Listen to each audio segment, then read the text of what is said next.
Nama surat nikah itu bukan milikku. Aku menelepon klub malam kakak beradik untuk berdansa. Apakah kau tidak takut istrimu datang kemari untuk menangkapmu? Menghadapi ejekan teman-teman.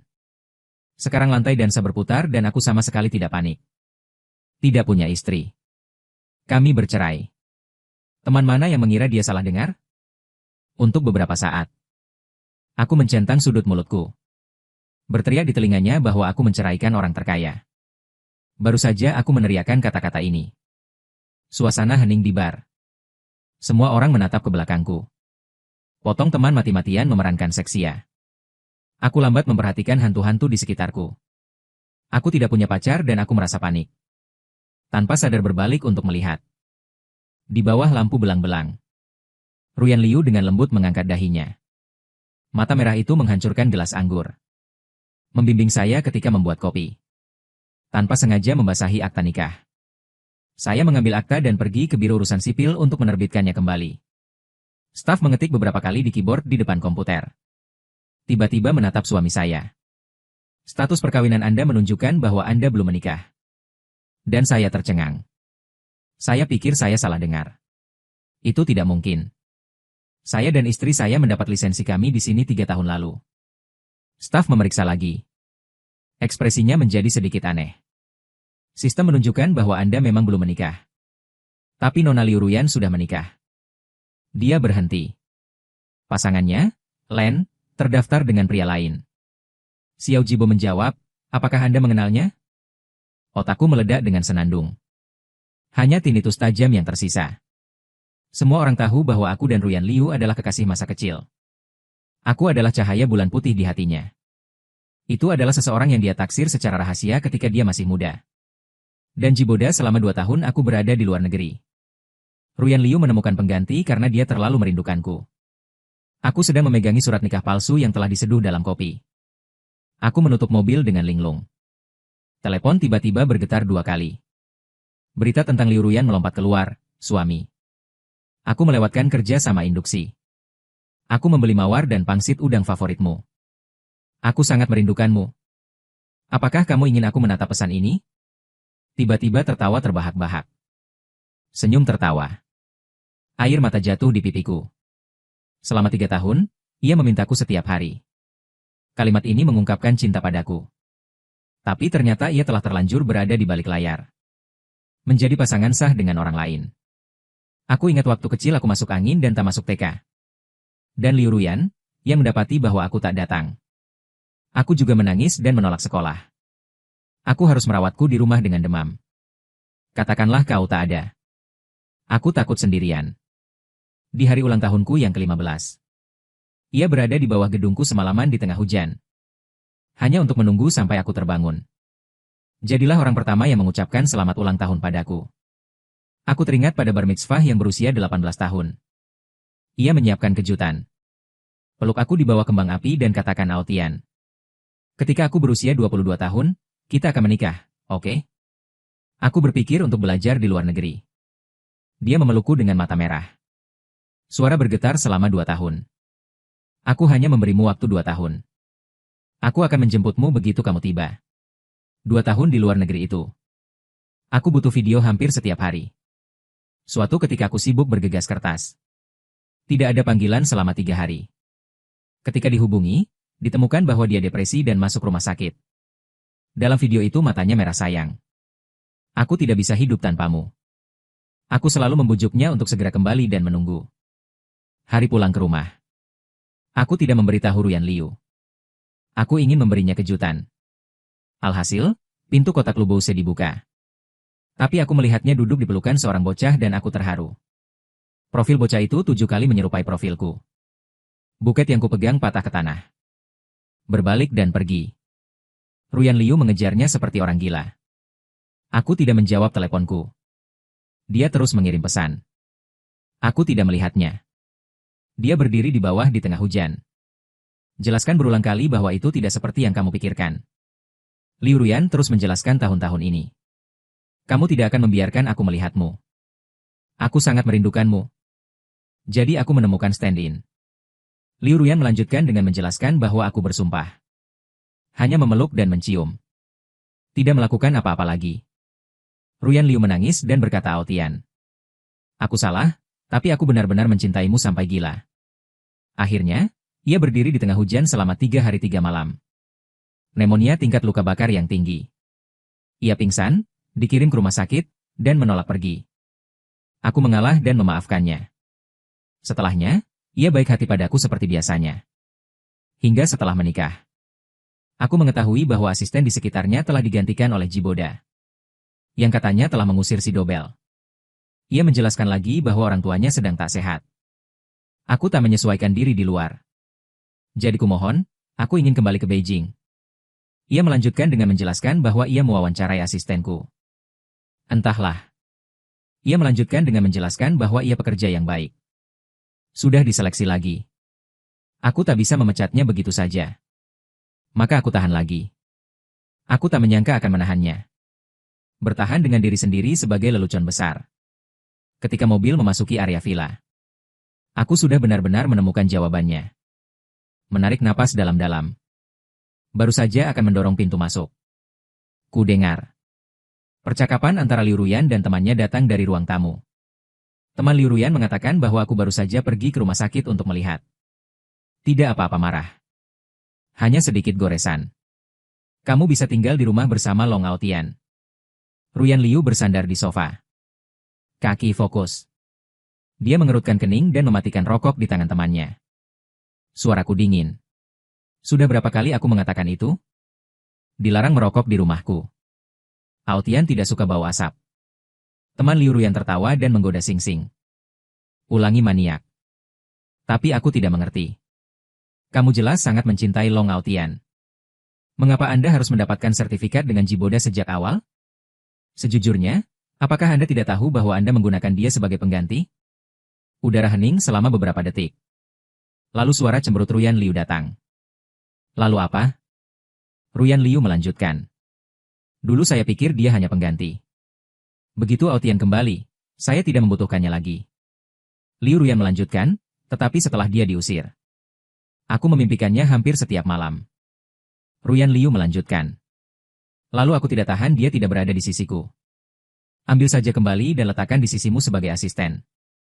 Liu Ruyan, aku tidak bisa hidup tanpa Aotian. Tapi aku tidak bisa melakukannya tanpa menelepon. Kata Ruyan Liu. Aotian bisa dinikahkan dengan saya secara terbuka. Saya hanya bisa memberi nama dalam kegelapan sebagai kompensasi. Bagaimana kalau Liu Ruyan teman menghela nafas? Anda tidak takut Long Aotian akan tahu temperamen Anda? Jika saja saya tahu. Bahkan jika Anda mati di depannya, dia tidak akan melihat ke belakang. Ruyan Liu terdiam sejenak. Jika mata sedikit lebih dalam, maka jangan pernah biarkan dia tahu. Aku berdiri di luar pintu. Aku hanya merasakan darah di sekujur tubuhku menggumpal. Kupikir aku akan ambruk. Tanyakan padanya. Tapi aku bahkan sulit untuk berbicara. Ternyata rasa sakit yang teramat seperti ini. Jantung seperti sepotong ditekuk hidup-hidup. Tapi terus berdetak. Aku memikirkan Liu Ruyan sebelum pergi pagi ini. Ia berdiri berjinjit dan mencium keningku. Aku memikirkan ia yang mabuk setiap kali bersosialisasi. Akan jatuh ke pelukanku. Hangat suami. Aku tak bisa hidup tanpamu. Aku ingat ia meletakkan tanganku yang dingin di dadaku. Mengatakan bahwa tempat ini hanya untukmu adalah semua palsu. Aku berpikir sepanjang perjalanan kembali. Apakah ia punya masalah? Aku baru tahu sekarang. Ia baru saja jatuh cinta pada 2 orang di saat yang bersamaan. Ia tak pernah menginginkan alternatif. Tapi berdiri sendiri di bawah sinar bulan yang putih. Duduk berdua dengan tahi lalat Cinabar itu bagus. Bukankah Ruyan Liu takut kalau aku tahu?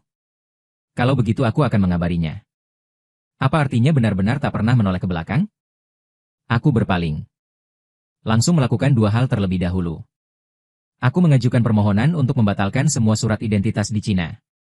Hal kedua. Aku mengganti namaku. Staf memberitahuku. Semua formalitas akan selesai dalam waktu 2 minggu. 2 minggu kemudian. Bahkan jika Liu Ruyan pergi ke langit dan bumi, dia tidak akan pernah menemukanku lagi. Aku berpaling. Ponsel bergetar seperti orang gila di dalam tas. Itu semua panggilan tak terjawab dan pesan dari Ruyan Liu. Aku tidak membacanya dan tidak membalasnya. Hari sudah gelap ketika aku sampai di rumah. Ruyan Liu berdiri di ruang tamu. Begitu dia melihatku, dia berlari. Persimpangan di akhir tahun terlihat jelas. Kemana saja kamu, suami? Begitu aku kembali, aku mendapati bahwa kamu tidak ada di rumah. Menunggu berjam-jam. Aku hampir membalikan seluruh kota untuk menemukan seseorang. Kekhawatirannya tidak semu. Aku melihat tepat ke arahnya. Hati dicengkeram oleh tangan tak kasat mata. Tiba-tiba aku teringat. Saat SMA, dia bertanding matematika. Aku baru saja mengirim SMS padanya 1 jam terlambat. Dia menyerah begitu saja pada lomba dan kembali padaku. Aku takut terjadi sesuatu padaku. Jelas sangat mencintaiku. Ternyata cinta yang diberikan tidak unik. Tenggorokan terlihat seperti terhalang sesuatu. Bernapas pun memiliki rasa sakit yang halus. Akhirnya, aku hanya tenang membuka mulut untuk membeli sesuatu. Lupa mengucapkan maaf padamu. Ruyan Liu menghela napas lega. Jatuh ke pelukanku, untuk apa kau meminta maaf padaku? Aku tidak menyalahkanmu. Hanya khawatir dia akan mencium pipiku. Percaya diri yang lembut, suami yang baik. Kau bilang kemarin lusa bahwa kau ingin makan iga asam manis dan bas laut kukus. Aku akan membuatkannya untukmu, oke? Dan dia melepaskannya, dan aku pergi ke dapur.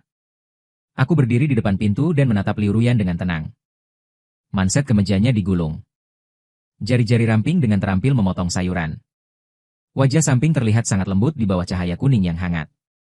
Tiba-tiba aku teringat bahwa aku baru saja kembali ke gelar doktorku 3 tahun yang lalu. Karena diet jangka panjang yang tidak teratur. Masalah perut cukup parah untuk dirawat di rumah sakit.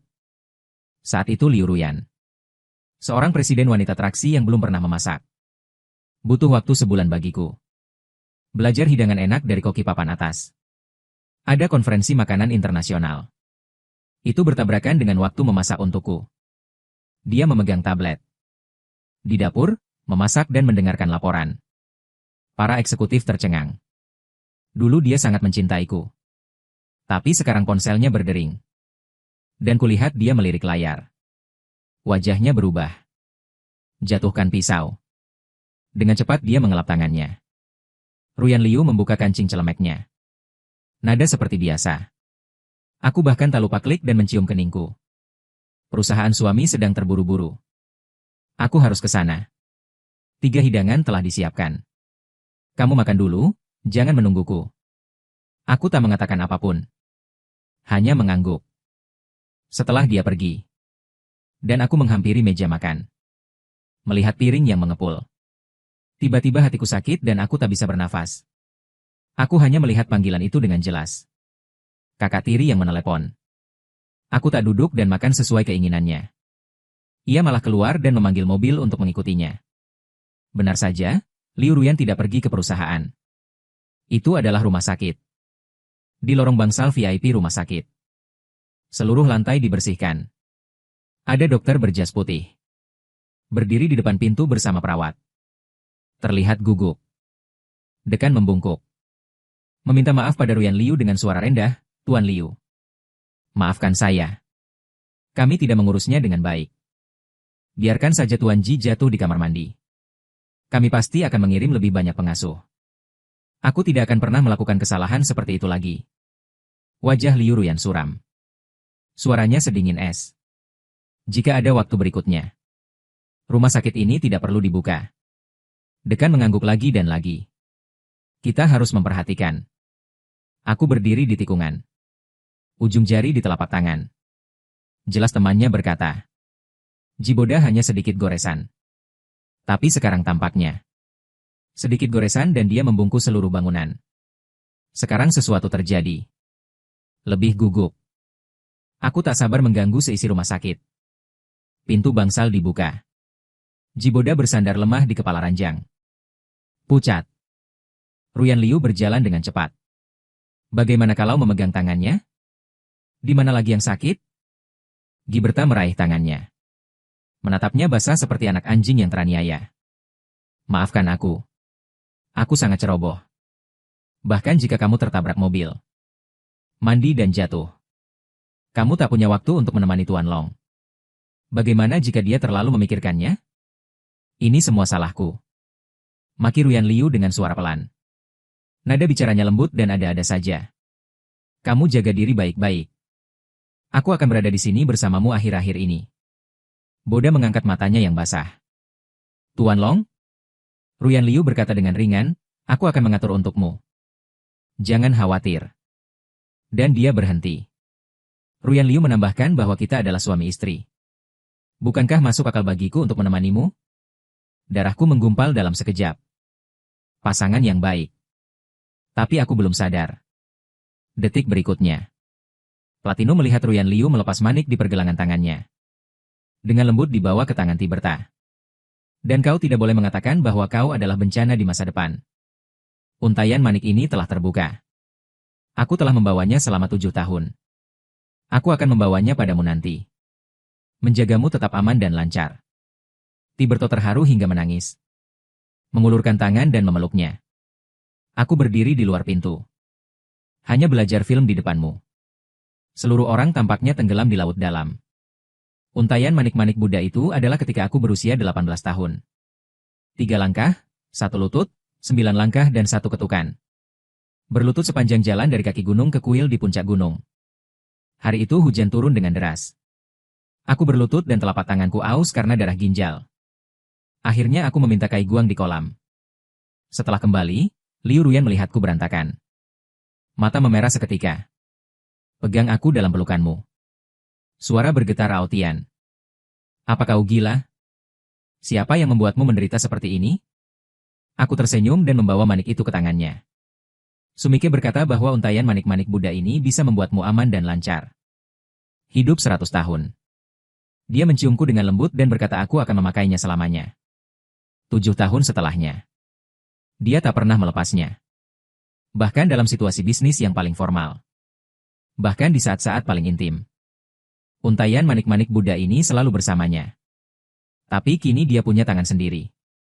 Membawanya ke tangan pria lain. Hati bagaikan dibelah pisau tumpul. Sakit sekali rasanya sampai sulit bernapas. Ternyata hidupnya hanya 7 tahun. Aku berpaling. Mengalah bagaikan menginjak kapas. Hari sudah semakin sore ketika aku sampai di rumah. Begitu memasuki pintu, ponselku bergetar. Menurut kabar Liu Ruyan, perusahaan suamiku ada hubungannya sementara. Aku harus pergi ke luar negeri untuk urusan bisnis selama beberapa hari. Jangan marah dan kembali untuk memberimu kompensasi. Aku menatap layar. Jemari yang menjuntai di atas keyboard sedikit gemetar. Kuketik baris berikutnya. Ini perjalanan bisnis untuk beberapa hari. Masih ingin menemani suamimu selama beberapa hari. Tapi pada akhirnya kuhapus kata demi kata. Air mata jatuh di layar dan mengaburkan penglihatan. Dan kemudian aku sudah berkemas. ID paspor. Kartu ban, apa saja yang bisa membuktikan identitasku. Aku sudah memiliki semuanya. Koper 3 hari kemudian. Ruyan Liu kembali. Ketika dia membuka pintu. Memegang seikat besar mawar di tangan. Tangan lainnya memegang kaki udang. Lembut senyum suami. Aku kembali. Aku berdiri di tengah ruang tamu. Lihatlah dia dengan tenang. Dia datang dan meletakkan bunga dan kaki udang di atas meja. Mengulurkan tangan untuk memelukku. Perusahaan terlalu sibuk akhir-akhir ini. Kau harus pergi ke luar negeri. Kalau tidak, aku tak akan begitu lama jauh darimu. Jangan marah, oke? Aku sedikit menyamping untuk menghindari pelukannya. Tenang dan tak marah. Pergilah lakukan tugasmu. Ia berhenti sejenak. Lalu berbakti tak lagi sibuk. Aku sudah selesai dengan apa yang harus kulakukan, langkah selanjutnya adalah membujukmu. Ia menggandeng tanganku. Mata dengan antisipasi. Aku punya kejutan untukmu. Jangan tunggu responku. Ia menarikku masuk ke mobil. Setengah jam kemudian. Mobil diparkir di depan sebuah gedung konser. Dan aku masuk.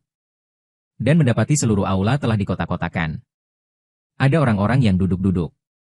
Lihat kami masuk. Berbisik-bisik tentang masalah besar Tuan Liu. Kemasi seluruh gedung konser untuk Tuan Long. Beberapa orang berbicara. Terdengar secara khusus dari luar negeri mengundang musik favoritnya. Aku bermain hanya untuknya sepanjang hari ini.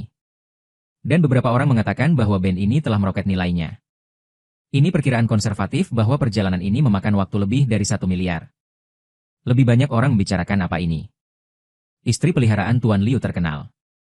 Aku berdiri di bawah cahaya terang. Aku mendengar iri semua orang. Di depannya ada senyum lembut Ruyan Liu. Tapi hatiku terasa seperti tenggelam dalam air es. Panas dan dingin. Dia memberiku romansa agung. Juga memberi orang lain status pernikahan. Dia membuatku hidup dalam iri semua orang. Tapi biarkan pria lain hidup di akta nikahnya. Aku duduk di kursi VIP gedung konser. Aku mendengar suara piano yang merdu. Di depannya ada senyum lembut Ruyan Liu. Dia melipat selendangku untukku. Tanyakan dengan suara pelan apakah dingin? Aku menggeleng tapi mengernyit tanpa sadar. Untuk ledakan pemompaan. Ruyan Liu segera memperhatikan jika perutnya sakit lagi. Aku merasakan ketidaknyamanan fisik. Menganggukkan tangan kecilnya ke perutku. Apakah nadanya sakit parah? Mengapa kita tidak kembali? Aku menggelengkan kepalaku, Liu Ruyan tidak bisa menyelamatkanku. Aku harus memanggil asisten untuk mengirim obat. Dan selama periode ini, perhatian penuhnya tertuju padaku. Tanyakan padaku dari waktu ke waktu bagaimana tubuhku. Apakah kamu ingin air panas? Apakah kamu ingin selimut? Detil seolah aku masih lelaki yang paling dicintainya. Setengah jam kemudian, seseorang tergopoh-gopoh menghampiri. Bergoyang pelan Tuan Liu. Barang diantarkan. Aku dan Ruyan Liu kembali berbalik bersamaan. Ini Tiberta. Dia memegang paper bag di tangannya. Rambut basah. Dia masih pucat. Wajah Ruyan Liu berubah dalam sekejap, kau tertipu. Siapa yang memintamu datang? Bukankah aku sudah menelepon Lin Fen? Giberda menggigit bibirnya. Asisten Lin dengan suara serak sedang merundingkan proyek. Aku khawatir Tuan Long kesakitan parah. Aku takut kau akan tergesa-gesa. Baru datang sendiri. Katanya dan menyerahkan tape itu dengan hati-hati. Ditambah lagi di luar sedang hujan deras. Aku lupa membawa payung. Tapi jangan khawatir. Aku menumbuk semuanya dengan baik. Tidak ada hujan sama sekali. Ekspresi Ruyan Liu berubah beberapa kali. Akhirnya, aku mengambil kaset itu dan menyerahkannya pada suamiku. Aku akan menemanimu menuangkan air panas.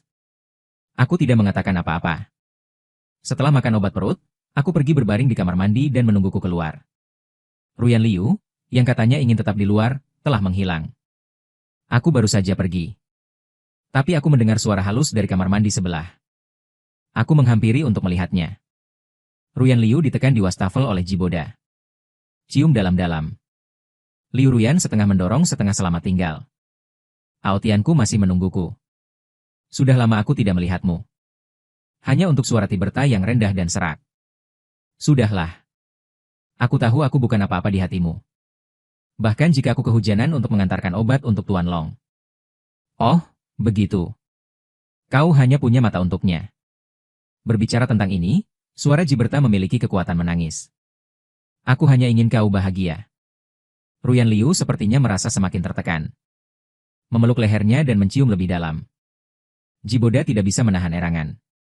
Dia tertawa pelan dan suaranya lembut. Aku merasakannya secepat ini. Jiboda mendorongnya dengan wajah merah. Anda pergi dengan Tuan Long. Saya bisa melakukannya sendiri. Bagaimana Anda menyelesaikannya? Suara Ruyan Liu membawa ejekan manja. Hal semacam ini membutuhkan bantuan seorang wanita untuk merasa nyaman. Tangannya mendesah. Lalu terdengar suara mobil yang menipis mengusap. Embusan napas Boda yang menindas. Dan Hong Youbei rendah Liu Ruyan. Aku tahu kau sangat menginginkanku. Aku berdiri di luar pintu dengan kesakitan. Aku ingat ciuman pertama kita. 18 tahun. Dia menatap mataku di bawah kembang api. Hati-hati bertanya pada Aotian. Bolehkah aku menciummu? Aku tersipu dan mengangguk. Dia mengangkat jari kakinya dan mencium bibirku. Lembut seperti memegang harta karun yang rapuh. Aku ingat cinta pertama kita. Aku tertahan dan sabar. Takut menyakitinya. Tapi Liu Ruyan menggelengkan kepalanya. Ambil inisiatif untuk duduk di atasku. Menempel di tubuhku dan membantuku melepaskan hasratku. Katakan hidup ini. Hanya aku yang bisa membuatnya benar-benar rileks.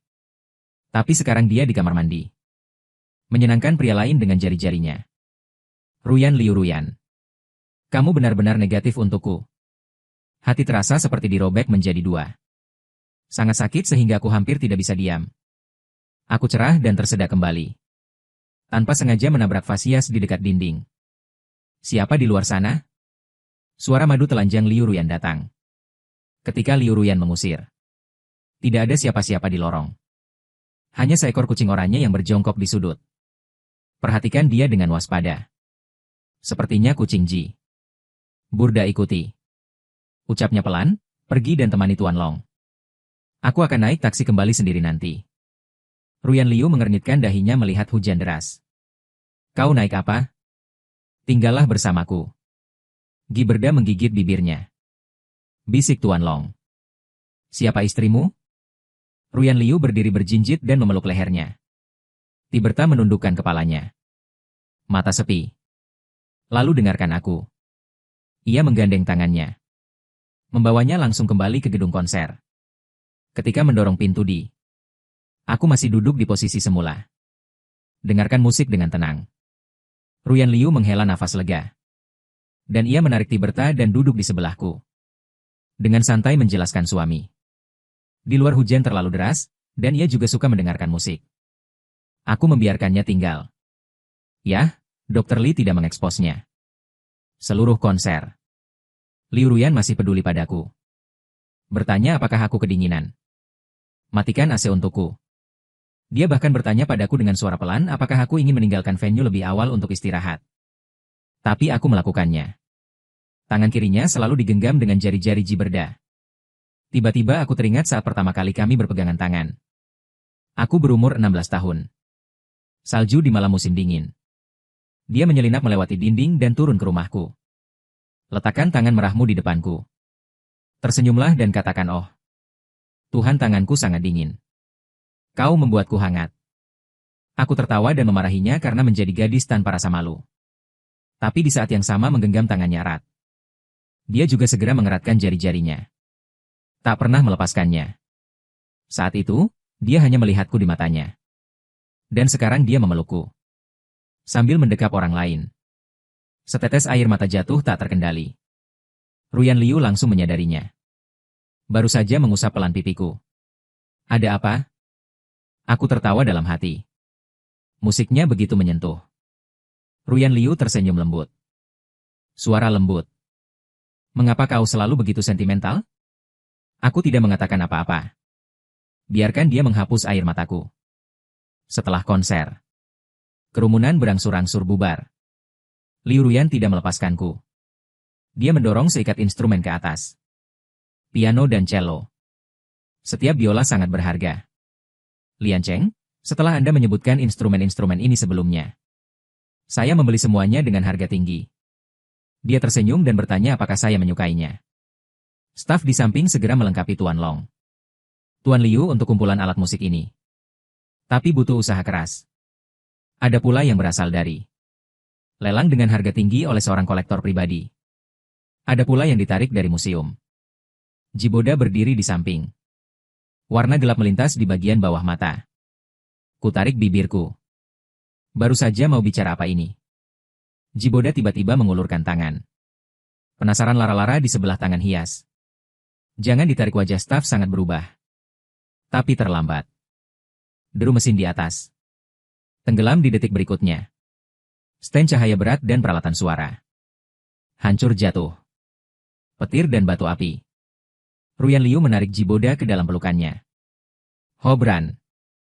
Dan aku berdiri di sana. Aku melihat bayangan hitam menekanku. Sungguh menyiksa. Aku terjatuh dalam genangan darah. Kesadaran akhir. Itu adalah teriakan panik Ruyan Liu, ya Tuhan. Tapi aku tahu dia memeluk orang lain. Aku bermimpi panjang. Dalam mimpinya, Ruyan Liu yang berusia 14 tahun masih mengenakan seragam sekolahnya. Memar di sudut mulut. Tapi tertawa tak karuan. Aku memberinya obat. Sambil memarahinya dengan mata merah, apa kau gila? Kau adalah seorang gadis. Bagaimana cara mencari tahu tentang bocah-bocah ini? Aku tahu kau adalah sabuk hitam di Taekwondo. Tapi kau tak bisa melakukan itu meski kau Ultraman. Dia mengangkat alisnya acuh tak acuh. Siapa yang membiarkan anak laki-laki itu mengganggumu? Tidak apa-apa mengganggumu. Gadis itu mengangkat wajahnya. Mataku panas dan tegas, meskipun aku seorang gadis. Tapi kamu adalah calon suamiku. Selama aku di sini, Kamu tidak boleh terluka. Aku berlinang air mata dalam mimpiku. Aku tidak bisa tidak memanggil namanya Ruyan Liu. Kenapa kamu selalu baik padaku? Tapi dia seperti tidak bisa mendengar. Sambil memegang aku yang sama 14 tahun, aku berpaling. Gambar tiba-tiba terbalik. Liu Ruyan yang asli melindungi Jiboda. Biarkan aku terluka. Mata berlumuran darah. Dan aku membuka mataku. Air mata membasahi handuk bantal. Aku belum melupakannya. Detik berikutnya aku melihat bangsal. Jiboda menutupi wajahnya dengan rasa bersalah. Ini salahku karena menarik tali itu. Jika aku tak menarik, Tuan Long akan baik-baik saja. Tak peduli apa yang kau minta. Aku ingin. Ruyan Liu tak berdaya menyeka air matanya. Jiboda mengangguk, aku melakukan kesalahan. Kau harus bertanggung jawab. Kalau tidak aku tak bisa tidur. Ruyan Liu tersenyum lirih. Jika kau memeluknya, maka kau boleh memanggilku istri. Jiboda tertegun. Apa yang dia suruh untuk tak membuka matanya? Bisik istri. Ruyan Liu mengusap rambutnya. Suaranya lembut, karena kau memanggilku istri. Maka dengarkan aku. Aku punya cara sendiri dalam menangani ini. Jangan khawatirkan itu. Tiberto hanya bisa pergi. Aku menyaksikan adegan ini dalam diam. Jari itu tanpa sadar menyentuh ketinggian air di kepala ranjang. Pohon willow kembali berputar seperti asap. Aku baru tahu kalau aku terbangun. Dia datang dengan cepat. Mata penuh kekhawatiran Aotian. Bagaimana kabarmu? Apakah sakit? Dia meraih tanganku. Menyesal dengan nada. Kacau. Aku salah orang. Aku memejamkan mata. Tidak membongkar kebohongannya. Aku hanya berbisik pada Tiberta. Wajah Ruyan Liu sedikit datar. Mengira aku akan merepotkan Jiberda. Segera jelaskan kalau dia tidak sengaja. Tapi ini benar-benar salahnya. Aku telah menghukumnya dengan berat. Aku ingat barusan dia membuat Tiberta berteriak. Foto suami. Apakah menurutmu ini hukumannya? Itu cukup kasar. Aku tidak mengatakan apapun. Tanpa marah menanyainya kenapa dia sempat salah mengira orang itu. Dan tidak ada dakwaan histeris sifatnya. Hanya dengan tenang mengatakan aku lapar. Ruyan Liu memukul tepat di matanya saat dia menatapku. Akhirnya menyadari sesuatu yang aneh. Aku terlalu tenang. Tenang seperti genangan air yang tergenang. Dia membuka mulutnya untuk mengatakan sesuatu. Tapi aku ulangi, aku lapar. Benar-benar terganggu pikirannya. Hanya bisa menekan kecemasan. Lembut angguk suami yang baik. Aku akan segera membelikanmu sesuatu untuk dimakan. Kamu tunggu. Dia mengambil kunci mobil dan pergi dengan tergesa-gesa. Saat pintu tertutup, air mataku tak hentinya mengalir. Tapi aku segera mengangkat tanganku untuk mengeringkan. Aku melihat keluar jendela. Matahari menyilaukan. Tapi tidak dalam hatiku. Cinta itu histeris, benci itu berisik. Tapi sekarang aku tak punya cinta atau benci pada Liu Ruyan. Liu Ruyan menolak semua pekerjaannya. Jaga aku di rumah sakit setiap langkahku. Dia menyuapiku sendiri. Menggosok obatku. Bahkan bangun tengah malam. Untuk memastikan aku tidak menendang selimut. Tapi aku masih tenang. Sampai hari keluar. Ruyan Liu mengira aku memecahkannya. Mereka mengadakan pesta besar untukku. Merayakan kesembuhanku. Ruang perjamuan gemerlap. Menara sampanye bertumpuk menjadi pegunungan. Para tamu berpakaian rapi dan mengkhawatirkan pekerjaan. Semua orang berpesta di ruangan yang terhuyung-huyung. Tuan Liu benar-benar memanjakan Tuan Long sampai ke tulang. Kudengar hadiah-hadiah ini semuanya edisi terbatas. Beberapa masih dibeli oleh lampion langit di pelelangan. Tuan Long sangat beruntung. Aku berdiri di tengah kerumunan. Tidak ada senyum di wajahnya. Ruyan Liu akhirnya mau tidak mau menarikku ke pojokan. Bertanya dengan suara pelan, masih marah. Dia hanya membawa ibuku menaburkan bagian dalam pergelangan tanganku untuk menyenangkannya. Aku bersumpah aku benar-benar salah orang. Bagaimana kamu bisa memaafkanku? Suamiku, kamu bilang aku akan melakukannya, oke?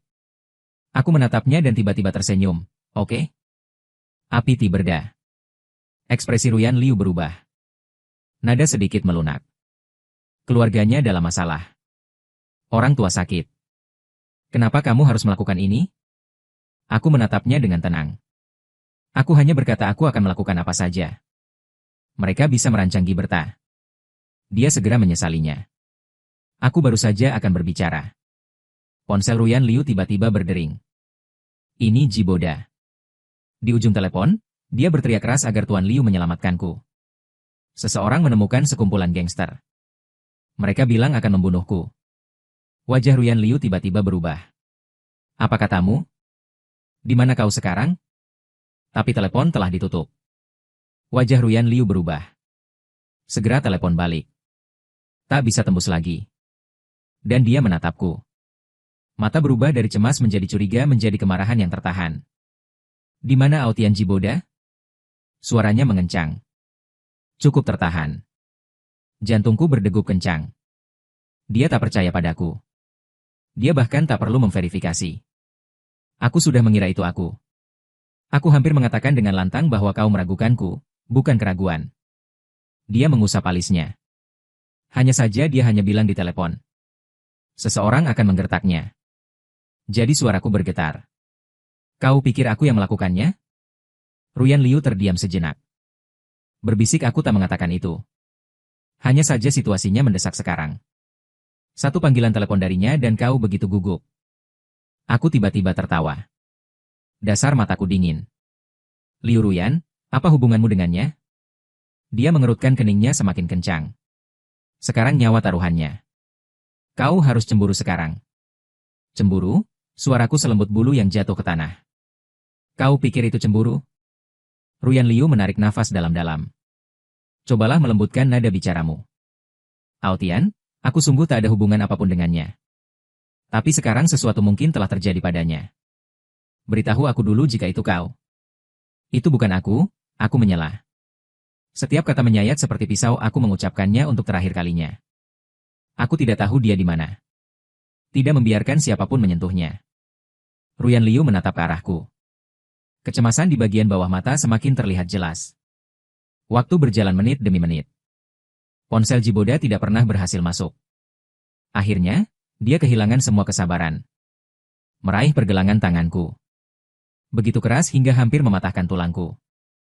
Aotian, aku bilang aku telah menghukumnya. Mengapa kamu membunuh orang seperti itu? Kamu sendiri juga bertanggung jawab secara hukum. Aku tidak punya waktu untuk main-main denganmu. Katakan di mana Siti Berta? Wajahku memucat karena kesakitan. Tapi keras kepala ulangi. Aku tidak tahu. Entah berapa kali kamu bertanya. Ruyan Liu benar-benar marah. Aotian panjang. Rasanya aku belum pernah mengenalnya sebelumnya, dan dia melemparku. Bang, aku akan mengambil beberapa langkah. Pinggang belakang terhempas ke sudut meja. Terukir di dahi. Di tepi dekoratif keuntungan. Darah menyembur keluar dalam sekejap. Terdengar teriakan di sekeliling Tuan Liu. Tuan Long terluka. Bisakah pohon willow seperti asap jatuh seperti jaring? Dia keluar tanpa menoleh ke belakang. Saat ditelepon. Sambil berdiri, dia memerintahkan untuk segera menyesuaikan pemantauan. Lokasi Zabuda yang terakhir diketahui. Aku perlahan berdiri sambil memegang sudut meja. Darah menetes di dahinya. Lengket hangat. Aku tak bisa merasakan sakit apapun. Dibanding sakitnya hati yang terkoyak. Cedera apa ini? Saya melihat ke arah Liu Ruyan pergi. Tiba-tiba tertawa. Mengapa dia peduli padaku? Dia sekarang penuh dengan Jiboda. Sama seperti aku dulu penuh mata. Orang-orang panik. Anda ingin membantu saya ke rumah sakit? Aku menggelengkan kepalaku dengan lembut. Menepi semua tangan yang menopang. Seseorang berjalan keluar dari ruang perjamuan. Baru saja keluar. Tiba-tiba terdengar suara keras di belakangnya. Aku menoleh ke belakang dan melihat potongan yang bertuliskan Liu Ruyan. Ailong Aotian. Plakat emas seumur hidup hancur ke tanah. Pecah menjadi dua. Aku melihat plakat itu. Tiba-tiba tertawa terbahak-bahak. Tertawa dan air mata jatuh. Ruyan Liu. Hidupmu sangat singkat. Aku pulang sendiri. Kuobati luka di dahiku dalam diam. Lalu mulai berkemas. Ada asap di pergelangan tanganku. Jam tangan cincin. Sebuah kartu ia tulis dengan tangan. Album foto yang kami ambil bersama. Semua hal yang berhubungan dengannya. Semua dimasukkan ke dalam karton olehku. Membuangnya ke tong sampah di lantai bawah lagi dan lagi. Ketika kotak terakhir hilang, angin malam meniup salju di pipiku. Aku berdiri di bawah lampu jalan. Tiba-tiba merasa konyol. Kenangan yang pernah disayangi sekarang hanya sia-sia di tempat sampah. Saat kamu berbalik, sebuah karung menghantam kepalaku. Aku belum sempat berjuang. Sakit di leher belakang. Hitam di depanmu. Benar-benar hilang kesadaran. Ketika aku bangun, aku menemukan diriku masih di dalam karung. Tangan terikat di belakang punggungnya. Mulut terbunuh oleh kain. Menancapkan melalui celah karung. Aku melihat Ruyan Liu dan Jiboda sedang duduk di sofa tinggi. Itu dikelilingi oleh pengawal. Pengawal dengan hormat melapor kepada Tuan Liu. Pria yang tertangkap. Ini adalah Tuan Long. Gangster yang dikirim untuk menindas Tuan Ji. Jiboda meraih tangan Ruyan Liu. Suaranya malu-malu, besar dan lurus, atau melupakannya. Anda datang tepat pada waktunya. Saya tidak benar-benar mengalami kecelakaan. Ruyan Liu mencibir. Jari-jarinya yang ramping mengusap wajah Jiberda dengan ringan. Nada yang luar biasa lembut. Aku tidak tahan menyentuh Haotian. Tapi dia berani menindasmu. Aku selalu harus memberimu penjelasan. Karena ini adalah orang yang dia temukan. Maka aku akan membunuh ayam itu dengan baik. Biarkan dia tidak berani melakukan hal semacam ini lagi di masa depan. Aku merinding di mana-mana. Akhirnya aku mengerti. Ini semua diarahkan dan diperankan oleh Tiberta. Setelah Gilberta pura-pura dipukuli gangster. Jadi dia menyuap seseorang untuk mengikatku. Aku menindas bosku sendiri. Hanya untuk membuat Liu Ruyan. Tanpa menyadarinya. Menyiksa saya. Berjuang mati-matian. Saya ingin memanggil nama Ruyan Liu. Tapi mulut disumpal. Hanya rengekan samar. Jiboda mendesah pelan, jadi bersikaplah lembut. Bagaimanapun, itu orang-orang Tuan Long. Mata Liu Ruyan dingin, sayang. Mustahil untuk menindasmu. Aku akan memberitahu dia apa hidup lebih baik dari kematian. Menit berikutnya, aku di peron. Di bawah adalah kolam renang dengan kedalaman lebih dari 10 meter. Air sedingin es memantulkan cahaya pucat. Selimut dengan karung. Diikat ke tali dan dibanting ke tanah pemasaran dari tepi peron. Bang, air dingin langsung dituangkan ke dalam karung.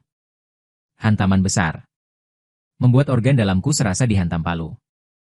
Rongga hidung waterway. Mulut kalang kabut menuang pistol dan berubah menjadi hitam di depan mataku. Paru-paru seperti ditusuk jarum yang tak terhitung jumlahnya. Sakit sekali hingga secara naluriah aku meringkuk. Samar teriakan minta tolong ditenggelamkan oleh air. Karung penuh air dan semakin lama semakin berat. Menyeretku jatuh seperti timah. Aku meronta-ronta. Tapi tali itu semakin erat dan aku hampir tersedak. Tepat saat kesadaran akan menghilang. Tali tiba-tiba mengencang. Aku dicabut dari air. Dan aku terbatuk hebat. Air di paru-paru terciprat keluar dengan darah. Belum. Aku tak bisa bernapas. Tubuh didorong ke bawah lagi. Sekali, 2 kali. 3 kali, setiap kali jatuh, rasanya seperti dilempar ke gua es. Setiap ulap terasa seperti dikuliti kram. Berulang-ulang. Hidup lebih baik daripada kematian. Kesadaranku semakin kabur. Hanya dengungan gemuruh yang tersisa di telingaku. Paru-paru terbakar. Sepertinya kartu-kartu itu akan meledak di detik berikutnya. Entah berapa kali aku ditarik ke atas. Jiboda akhirnya tidak tahan dengan paviliun gudang bawah tanah yang cukup untuk mikro. Berhenti menyiksanya. Ruyan Liu mencibir. Ini belum berakhir. Dia mengambil batang besi dari pengawal. Datanglah padaku. Mereka yang memindahkanku akan membayar harganya. Pak. Yang pertama memukul punggungku. Seluruh tubuhku memberi selamat. Seperti udang listrik. Rasa sakit yang teramat sangat meledak dari tulang belakang. Seketika menjalar ke seluruh anggota badan dan tulang. Kugigit kain di mulutku. Tapi tetap saja mengeluarkan senandung teredam. Bang-bang tongkat demi tongkat. Tanpa ampun. Setiap pukulan terasa seperti mematahkan tulangku. Merobek isi perutku. Aku bisa merasakan cairan hangat tumpah dari sudut-sudut mulutku. Terjatuh ke tanah sepanjang dagu. 99 tongkat ia pukul dengan tangannya sendiri. Pada saat kupukul, aku tak merasakan sakit lagi. Kesadaranku mulai kabur. Berubah menjadi hitam. Tubuh seperti tercabik-cabik. Ini seperti dilempar menjadi penggiling daging. Ketika tongkat terakhir jatuh, aku tersungkur ke tanah seperti boneka kain. Darah di bawahnya terus mengembang, membasahi pakaianku, mewarnai tanah dengan warna merah. Retak. Ia mengangkat sepatunya yang mengkilap. Berlari di atas jemariku yang terbuka. Bunyi falang patah terdengar. Sekujur tubuhku kesakitan. Tapi aku bahkan tidak bisa berteriak. Barulah Ruyan menarik kakinya dengan memuaskan. Berbalik dan memeluk Tiberta. Jari-jarinya yang ramping dengan lembut membelai rambutnya yang rusak. Apa kau takut saat aku melakukan itu? Oke, sudah berakhir. Tidak ada yang akan merepotkanmu di masa depan. Dia melambai kepada pengawal. Seperti membuang sepotong sampah. Lempar pria ini kembali. Menyelesaikan. Dan dia membawa Tiberta dan dia pergi tanpa menoleh ke belakang. Sepatu hak tinggi membuat suara lengket dalam darah. Potongan kain di mulutku akhirnya mengendur. Aku menghabiskan kekuatan terakhirku. Memanggil namanya dengan serak. 6 suara Ruyan lemah seperti sisa tertiup angin. Tapi butuh seluruh kekuatanku. Dia berhenti. Tapi Tiberta pingsan tepat waktu. Nasi bersandar di bahunya dan melilit pinggangnya. Cerape Myrtle, aku tiba-tiba sakit kepala. Liu Ruyan segera menarik pandangannya. Aku tak peduli dengan ilusi barusan. Memegang tangannya dengan cemas. Aku akan segera membawamu ke rumah sakit. Dia melangkah pergi. Tidak pernah melihat ke belakang. Aku menatap punggungnya. Tiba-tiba tersenyum dan tersenyum. Air mata mengalir dengan darah. Begitu dia melihat ke belakang. Hanya sekilas. Dia akan tahu bahwa dia disiksa setengah mati saat ini. Orang yang pernah dia pegang di tangannya. Dan dia tidak melakukannya. Matanya penuh dengan jiberta. Saat aku sadar, menemukan dirinya tertinggal di lantai villa. Basah. Tulang-tulangnya sakit seperti hancur. Aku berjuang untuk bangun. Setiap gerakan. Luka di punggungku sakit seperti air mata. Jari bengkak. Tempat di mana tulang lurus patah adalah cian ungu yang mengerikan. Ponsel bergetar di saku. Aku mengeluarkannya dengan gemetar. Saya melihat 2 pesan. Yang pertama dari suami Ruyan Liu. Aku jahat sebelumnya, seharusnya aku tidak kehilangan kesabaran denganmu. Aku hanya tidak ingin kamu melakukan kesalahan. Aku sedang merawat Jiboda di rumah sakit akhir-akhir ini. Dia tidak akan kembali. Aku akan kembali menemanimu saat dia sehat.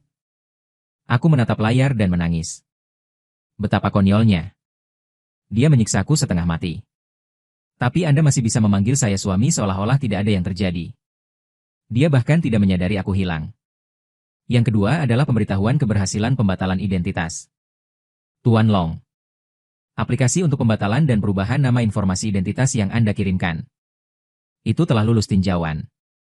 Efektif segera. Aku memegangi ponselku. Langsung putih. Akhirnya aku bisa pergi. Dan aku berjuang untuk berdiri. Berubah menjadi pakaian bersih. Lalu mengambil koper yang sudah dikemas jauh-jauh hari. Apa yang menjadi milikku di rumah ini? Saya mengambil semuanya. Kecuali 2. Pertama. Ini adalah kalung pasangan yang diberikan oleh Liu Ruyan ketika dia berusia 18 tahun. Liontin kalung menyembunyikan pengawasan mikro. Dia mengirim saya untuk mengatakan yang sebenarnya. Aku ingin tahu apa yang kamu lakukan sepanjang waktu. Aku merasa manis saat itu. Sekarang ironis. Dia mungkin sudah lama tidak melihatnya. Tapi selama dia melihatnya, dia akan tahu. Dialah yang mendorong saya dari platform lagi dan lagi. Dia memukul saya dengan tangannya sendiri dan mengajukan 99 pertanyaan. Dia menginjak kainku dengan tangannya sendiri. Yang kedua adalah dia mengejar surat cintaku yang sebenarnya. Tumpukan tebal. Di atas kertas yang menguning. Saya masih memiliki tulisan tangan seorang gadis. Aotian melihatmu mengenakan kemeja putih hari ini. Jantungku berdetak seperti aku akan mati. Aotian, ketika aku lulus, kita akan menikah, oke? Saya tidak bisa menunggu hari lain. Aotian, aku akan mencintaimu selamanya. Hanya mencintaimu. Aku dengan lembut membelainya sendiri. Saya tiba-tiba teringat ketika saya berusia 18 tahun. Dia memelukku dengan mata merah dan berkata, Aotian, aku tidak bisa hidup tanpamu. Itu. Sumpah yang pernah membuatku tak bisa tidur. Sekarang sepertinya tidak masuk akal. Saya meletakkan kalung dan surat cinta di atas meja kopi. Kemudian berbalik dan pergi tanpa ragu-ragu. Aku membuang ponselku ke tempat sampah sebelum meninggalkan rumah.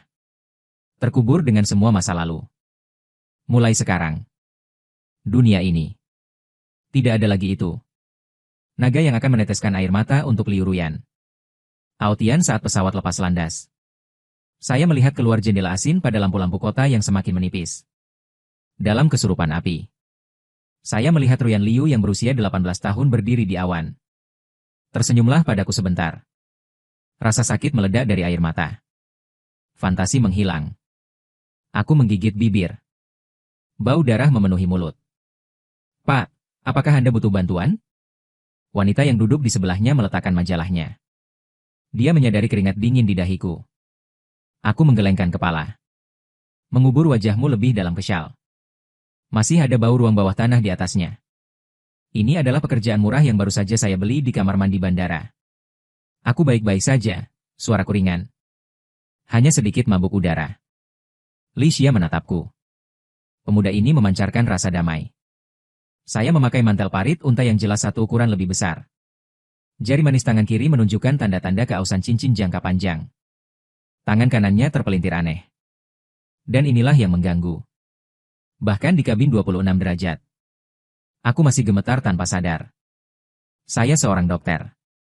Li Xia menyodorkan tisu. Anda terlihat buruk. Ketika saya mengambil tisu, Li Xia memperhatikan memar di bagian dalam pergelangan tanganku.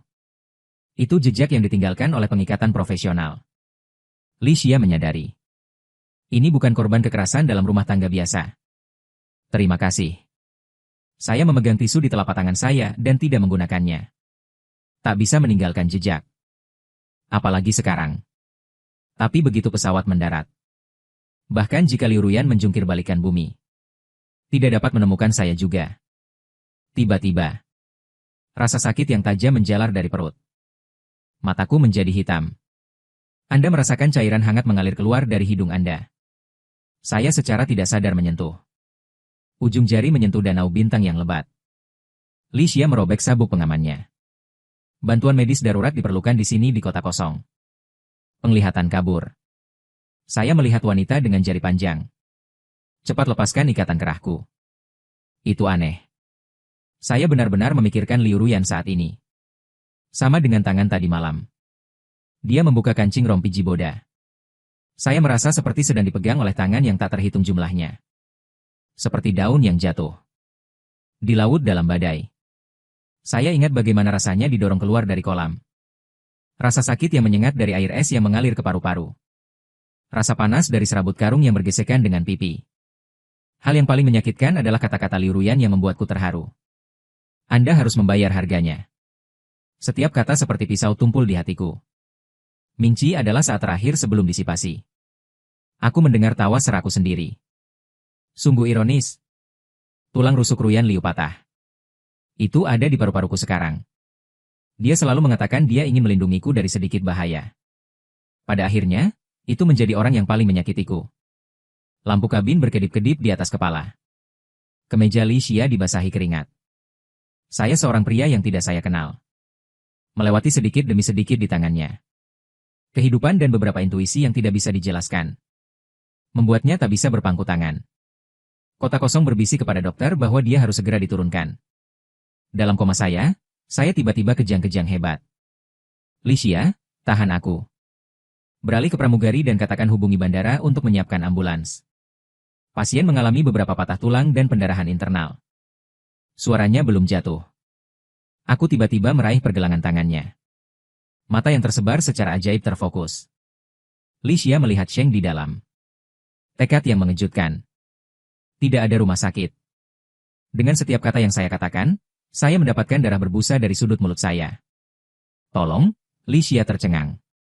Dan dia agak menganggukkan kepalanya. Saya memiliki panti jompo di pinggiran kota. Saya terbangun karena bau desinfektan. Matahari bersinar melalui tirai kasa dan jatuh di spray. Aku sedang melihat ke langit-langit. Untuk sesaat, saya tidak tahu apakah ini kenyataan atau mimpi. Sampai seorang gadis lembut datang dari samping. Bangun. Aku menoleh tajam bertatapan dengan sepasang mata yang terdiam. Wanita memegang rekam medis. Lihat aku bangun dan tutup. Nada tenang. Pendarahan internal dan koma di pesawat. Saya melakukan tanggap darurat. Bagaimana perasaanmu sekarang? Aku tanpa sadar menyentuh perutku. Rasa sakitnya sudah banyak terobati. Tapi masih ada residu di bawah kulit. Aku membuka mulutku dengan rasa sakit yang tumpul. Suara serak terima kasih wanita mengangguk. Berikan aku segelas air hangat. Nama saya Licia. Ini adalah dokter. Ini adalah panti jompo pribadi saya. Cangkir air yang sangat aman hangat. Ujung jari saya tanpa sadar mengolesi kekejaman. Aku menunduk dan terdiam sejenak. Lahir lelah. Saya sangat lelah sehingga saya berakhir di sanatorium. Licia datang ke bangsal setiap hari untuk berkeliling. Kecuali untuk pertanyaan medis yang diperlukan. Dia tidak pernah menanyakan privasi saya. Sampai suatu hari saya mengganti pakaian saya. Perawat itu tidak sengaja menyentuh nampan. Suara instrumen logam menghantam tanah. Biarkan saya memeriksa. Anda meringkuk secara refleks. Tangan Licia berjongkok di udara. Dia melihatku saling membantu tanpa sadar. Tulang rusuk. Melirik memar yang tersenyum di pergelangan tanganku. Tiba-tiba, luka-luka ini bukan disebabkan oleh kecelakaan. Aku bernafas sama. Licia tidak menekan. Tarik kerahku dengan tenang. Suaranya sangat rendah jika Anda tidak ingin mengatakannya. Kau tidak perlu menjawab. Tapi jika perlu. Pengacara dan polisi di sini dapat membantu saya mengebor. Lembaran itu menggeleng. Licia tidak berbicara. Saat aku berbalik untuk pergi, aku tiba-tiba menghentikannya. Terima kasih telah melihat kembali padaku. Senyum tipis tersungging di wajah pucatnya. Tapi sebenarnya tidak perlu. Hari-hari di panti jompo tenang dan nyaris ilusi. Tubuhku berangsur pulih. Aku sesekali pergi ke kebun untuk berjemur di bawah sinar matahari. Dan aku berjalan di dekat ruang konferensi pada suatu sore. Aku tak sengaja mendengar Licia berdebat dengan seseorang. Kita tak bisa membiarkan pihak lain mati menggigit dengan harga ini. Tapi data pasar jelas menunjukkan bahwa valuasi mereka meningkat setidaknya 30%. Langkah kakiku. Kudorong pintu hingga terbuka. Mata semua orang tertuju pada avatar. Licia mengerutkan kening Lin. Aku mengerucutkan bibir. Tunjuk laporan keuangan di layar proyeksi. Dan kemudian aku berbicara. Perakiraan arus kas di halaman 3 bermasalah. Mereka menyembunyikan sebagian hutangnya. Jika dihitung dengan cara ini, harga tawar-menawar yang sebenarnya harus dinaikkan sebesar 15%. Pertemuan itu sunyi. Licia menatapku selama beberapa detik. Tiba-tiba mendorong berkas itu dan melanjutkan. Keesokan harinya, Licia mendorong kontrak di depanku. Penggabungan diselesaikan. Jika Anda berminat, Anda bisa datang ke perusahaan saya sebagai konsultan strategis. Saya mendapatkan sertifikat. Tiba-tiba tertawa, Anda tidak takut bahwa saya adalah mata-mata komersial. Licia bersandar di meja. Dan dia menatapku. Nada tenang. Saya memeriksa latar belakang Anda. Tentu saja, saya tidak menemukan apapun. Tapi firasat saya mengatakan. Anda bisa dipercaya. Bangsal VIP rumah sakit. Bau desinfektan. Aroma bunga lili di samping. Menutupi liruyan dan duduk di samping tempat tidur. Memegang semangkuk sup ayam yang mengepul di tangannya. Sendok itu mengeluarkan suara renyah dengan lembut. Boda, meneguknya lagi. Ia mendekap sendok ke bibir Tiberta. Suaranya lembut dan bisa meneteskan air. Aku begadang selama 4 jam. Menelusuri semua minyak. Tiberta pucat. Menekan tawa dan menusuk bayangan tangannya. Bulu mata membuat bayangan dalam cahaya. Hanya agar kau berada di sini bersamaku. Akankah Tuan Long? Dia tidak akan keberatan. Ruyan Liu menyela. Nada penuh tekad seolah meyakinkan diri. Aotian adalah yang paling bijaksana. Tapi ketika ia meletakkannya terlambat. Tangan ini beradu dengan meja kopi kaca. Membuat suara es yang tiba-tiba. Tapi terdengar seperti duri. Tiba-tiba terjun ke pelipisnya. Sudah 3 hari. Aku belum mendengar kabar darimu selama 3 hari.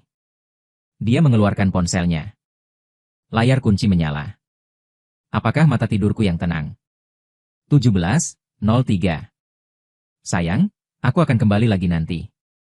22:47. Apakah kamu masih marah? 9:15 keesokan harinya. Aotian menjawab telepon. Pesan terakhir tinggal pagi ini. Gelembung hijau tergantung sendirian di bagian atas kotak dialog. Aku akan menelepon. Dia tiba-tiba berdiri. Roknya terbalik bangku rendah. Di tangga darurat di ujung lorong. Ruyan Liu menekan tombol dial untuk ketiga kalinya. Gadis mekanik itu mengulangi sementara dalam bahasa Cina dan Inggris. Tidak ada jawaban. Tanpa sadar suara itu berada di tangga kosong. Membentuk gema aneh. Dia menghubungi asistennya lagi, Xiao Chen. Kamu pergi ke villa sekarang. Dia merenung sejenak. Tidak mengatakan itu untuk mengkonfirmasi lokasi saya. Dia hanya mengatakan bahwa dia ingin memeriksa kontrol akses villa. Sekitar setengah jam kemudian. Asisten membalas pesan bahwa Tuan Liu. Sistem keamanan villa menunjukkan bahwa semuanya normal. Ini. Pembuangan limbah dapur apa yang belum dimulai selama 3 hari? Catatan butler cerdas menunjukkan penggunaan terakhir. Hari warga meninggalkan rumah. Napas Ruyan Liu berhenti sejenak. Aku orang aneh yang rapi. Jangan biarkan makanan terbuang dalam semalam. Bisikan sidik jari yang familiar. Lampu sensor masuk menyala sebagai respons terhadap suara. Tapi kegelapan di depanku tidak menyisakan cahaya. Bahkan dia telah membuka pintu sampai sekarang. Villa selalu sunyi. Aotian. Suaranya menggema di ruang tamu yang ditinggikan. Tak ada respon. Mawar di udara. Aromanya telah menghilang. Sebagai gantinya ada asap pohon willow sedingin es. Berdiri di depan pintu kamar tidur utama villa. Jantungnya berdegup kencang entah kenapa. Ada rasa panik. Dan ketika ia perlahan membuka pintu. Pemandangan di depanmu. Matanya membelalak tanpa sadar. Lemari pakaian terbuka lebar. Aku tak punya pakaian lagi. Parfum pria kesayanganku di atas lemari. Semua kacamata hitam menghilang. Foto yang semula diletakkan di samping tempat tidur juga hilang. Sekarang. Hanya tersisa bungkusan vase soliter. Hatinya mencelos hebat. Berjalan cepat menuju ruang kerja. Membuka laci. KTP paspor. Kartu ban, apa saja yang bisa membuktikan keberadaanku. Semuanya hilang. Hanya 2 hal yang tergeletak tenang di atas meja kopi. Sebuah kalung dan surat cinta menguning dari Ida. Ruyan Liu mengambil kalung itu dengan tangan gemetar. Dia memberikannya padaku di hari ulang tahunku yang ke-18. Aku tidak pernah melepasnya selama ini. Dan sekarang aku kehilangan istilah ini. Rantai ditinggalkan sendirian di sini. Ruyan Liu. Tidak percaya kemungkinan terburuk. Dia mengeluarkan ponselnya. Aku menelepon asisten lagi. Sekarang pergi periksa keberadaan Long Aotian segera. Gunakan semua hubungan. Jadi kaki 3 akan menemukannya juga. Jawab telepon segera. Dalam sekejap. Yang bisa dia dengar hanyalah suara ketukan keyboard. Liu Ruyan tidak pernah merasa. Begitu banyak waktu telah berlalu. Beberapa saat kemudian. Suara ragu-ragu asisten terdengar Tuan Liu. Informasi identitas Tuan Long telah dibatalkan. Deregistrasi. Mengapa aku tiba-tiba memilih untuk menghapus hidupku? Selama dia tidak ada. Apa yang sedang terjadi? Mata Ruyan Liu bergetar. Telapak tangan menegang tanpa sadar. Putih keluar. Rasa sakit yang menyengat di telapak tangannya mengingatkannya bahwa dia benar. Dan kalung. Mungkin ada petunjuk keberadaanku di kalung itu. Dia berbelok dan berlari ke ruang kerja untuk mengeluarkan video itu. Tapi rekaman pengawasan yang muncul di depanku. Seperti otak Liu Ruyan menjadi kosong. Dalam gambar, Jiboda berdiri di tepi platform. Sudut mulutnya mencibir. Dan pria dalam karung sedang berjuang. Saat kain tergelincir. Dan dia melihat wajah itu. Napas Ruyan Liu berhenti. Wajah pucat. Rambut patah berantakan. Darah yang mengalir dari sudut mulutku adalah aku. Aku melihat ke arahnya. Bibir gemetar. Sepertinya ingin mengatakan sesuatu. Tapi di detik berikutnya, dia mendorongnya jatuh dengan tangannya sendiri. Suara gemercik air menggema di ruang pemantauan. Ruyan Liu hanya memiliki dering tajam di telinganya. Dia memegangi kalung itu. Memutihkan buku-buku jari. Ada desakan di tenggorokanku. Tiba-tiba, Ruyan Liu sepertinya menyadari sesuatu. Dia menyeret progres bar. Tiba-tiba jari-jari berhenti. Manfaat kedua sudut mulut Boda begitu jelas. Dia sepertinya sedang menertawakan Ruyan Liu di depan layar. Dia menatap lekat wajah aneh ini. Bernapas semakin cepat. Lalu telepon berdering lagi. Rumah sakit umum Liu. Suara asisten datang dari ujung telepon. Tapi disela dengan kasar olehnya. Suaranya begitu serak di dekat mobil. Aku akan pergi sekarang. Ban berdecit di tanah. Jangan khawatir, dia tidak dapat menemukannya. Aku sudah gembira dengan rekam medis jalan itu. Pengawasan di villa juga telah dibersihkan. Siapa yang membiarkannya tidak tahu berterima kasih. Setiap kata seperti jarum racun yang patah. Ambil potongan terakhir penipuan diri dan kebetulan. Ini penuh lubang. Bangsal didorong dengan kasar. Ruyan Liu berdiri di depan pintu. Orang berwajah gelap. Ponsel Jiboda jatuh ke tanah. Ziwei, bagaimana kamu tahu bahwa itu adalah Long Aotian? Suara Ruyan Liu sangat rendah. Seperti iblis yang merangkak keluar dari neraka. Wajah Jiboda menjadi pucat dalam sekejap. Jari-jari tanpa sadar waspada untuk cadangan. Zhou, aku tidak tahu apa maksudmu. Pria dalam karung. Dia meraih pergelangan tangannya. Begitu kuat hingga hampir meremukkan tulangnya. Kau sudah tahu itu dia, bukan? Air mata Jiboda mengalir dalam sekejap. Hanya agar kau menyakitiku. Ruyan Liu bergegas gontai. Mata merah terangnya menatap lekat padanya dan menjawabku. Aku hanya sangat mencintaimu. Suara ketakutannya hancur. Aku takut dia akan membawamu pergi. Aku tak bisa menahannya. Ruyan Liu. Tatapan jijik jatuh pada Tiberta. Lalu dia melepaskannya. Seperti sesuatu yang kotor. Dia melihat sekeliling sejenak. Akhirnya mendarat di pisau buah di meja samping tempat tidur. Cahaya dingin yang terpantul dari wajah mata pisau memantulkan wajahnya yang terdistorsi. Itu juga memantulkan mata Jiberda yang tiba-tiba ketakutan. Tidak bisa. Dia melangkah mundur. Stand infus gulung tikar. Lampu di kantor Ruyan Liu dingin dan putih. Di depannya ada file terbuka. Ini termasuk waktu yang lama. Bagaimana dia diam-diam memperlakukannya dan Long Proud. Tuhan menabur perselisihan. Dan inilah salah satunya. Dokumen yang dikirim detektif swasta. Rekaman foto. Rekaman transfer. Bahkan kesaksian para gangster itu. Tuan Tujuh menyewa kami. Mengatakan untuk memberinya cukup uang untuk sebuah drama. Mari kita berpura-pura membalasnya. Sebenarnya, itu bahkan tidak dimaksudkan untuk menjadi nyata. Dia mengatakan bahwa selama Tuan Liu mempercayainya. Dan kemudian Anda dibayar ekstra. Buku-buku jari Ruyan Liu memutih. Emosi kelabu mengalir di bagian bawah mataku. Dari awal sampai akhir, Tiberta mengarahkan dan bertindak. Dan dia. Dorong saja orang yang kau cintai ke jurang. Ketika Timberda dibawa ke dalam kantor oleh pengawal.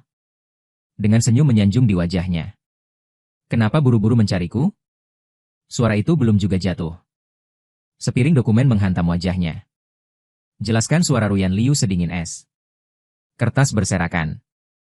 Boda menundukkan kepalanya. Lihat saja foto-foto itu dan air ban. Senyum itu membeku seketika. Aku bisa jelaskan.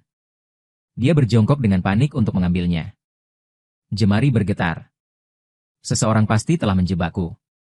Pasti Long Aotian. Dia sangat membenciku Long Aotian. Ruyan Liu menatap orang di depannya. Alih-alih ketenangan yang tak terduga. Dia mengeluarkan pena dari laci dan menekan play. Wanita jalang itu pantas mendapatkannya. Siapa yang membiarkannya tidak tahu berterima kasih. Suara Tiberta menggema di kantor. Tajam dan ganas. Wajahnya menjadi pucat. Jiboda nyaris tidak mengeluarkan wajah tersenyum. Dia membuang kertas-kertas itu ke samping. Dia perlahan berjalan ke Ruyan Liu. Hanya agar kamu percaya padaku. Aku benar-benar tidak melakukan hal-hal itu. Menghadapi tatapan acuh tak acuh Liu Ruyan. Napasnya semakin cepat. Kamu percaya padaku. Aku sangat mencintaimu. Hei, Liu Ruyan bingung. Dia mengulurkan tangan dan menggenggam dagu Jiberda. Kamu melakukan hal seperti itu.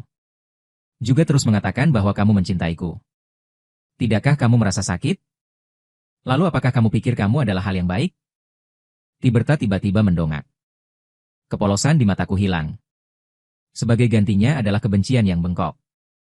Ruyan Liu, kamu menemukanku lebih dulu. Kamu menggunakanku sebagai pengganti. Kamu membuatku berpikir kamu mencintaiku. Dan dia menyentak. Menunjuk hidungnya dan mencibir. Kamu buta untuk melihat siapa yang benar dan siapa yang salah. Siapa yang kamu tunjukkan kasih sayangmu di sini sekarang? Long Aotian telah lama meninggalkanmu. Dia lebih suka meninggalkan semuanya dan terbang menjauh. Aku tidak ingin melihatmu lagi. Pupil mata Ruyan Liu tiba-tiba menyempit. Di dada seperti palu yang berat.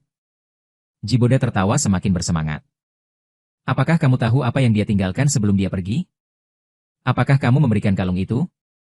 Kamu juga telah melihat pengawasan di dalamnya. Bukankah kamu sendiri yang mengetuk setiap tongkat? Udara mati selama beberapa detik. Ruyan Liu tiba-tiba tersenyum. Dia berdiri perlahan. Pergi ke Tiberta. Dan aku berdiri berjinjit dan aku menyentuh wajahnya. Bergerak lembut seperti kekasih. Mata dingin sakit. Kamu benar sebenarnya. Aku buta. Dia lahir. Maka sekaranglah saatnya memperbaiki kesalahan. Jiboda belum bereaksi. Pintu kantor kembali terbuka.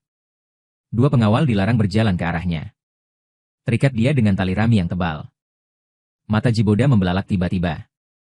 Hampir terdorong ke tanah oleh kekuatan yang luar biasa. Ruyan Liu, kamu tidak bisa melakukan ini padaku. Aku bisa mengembalikan uang itu padamu.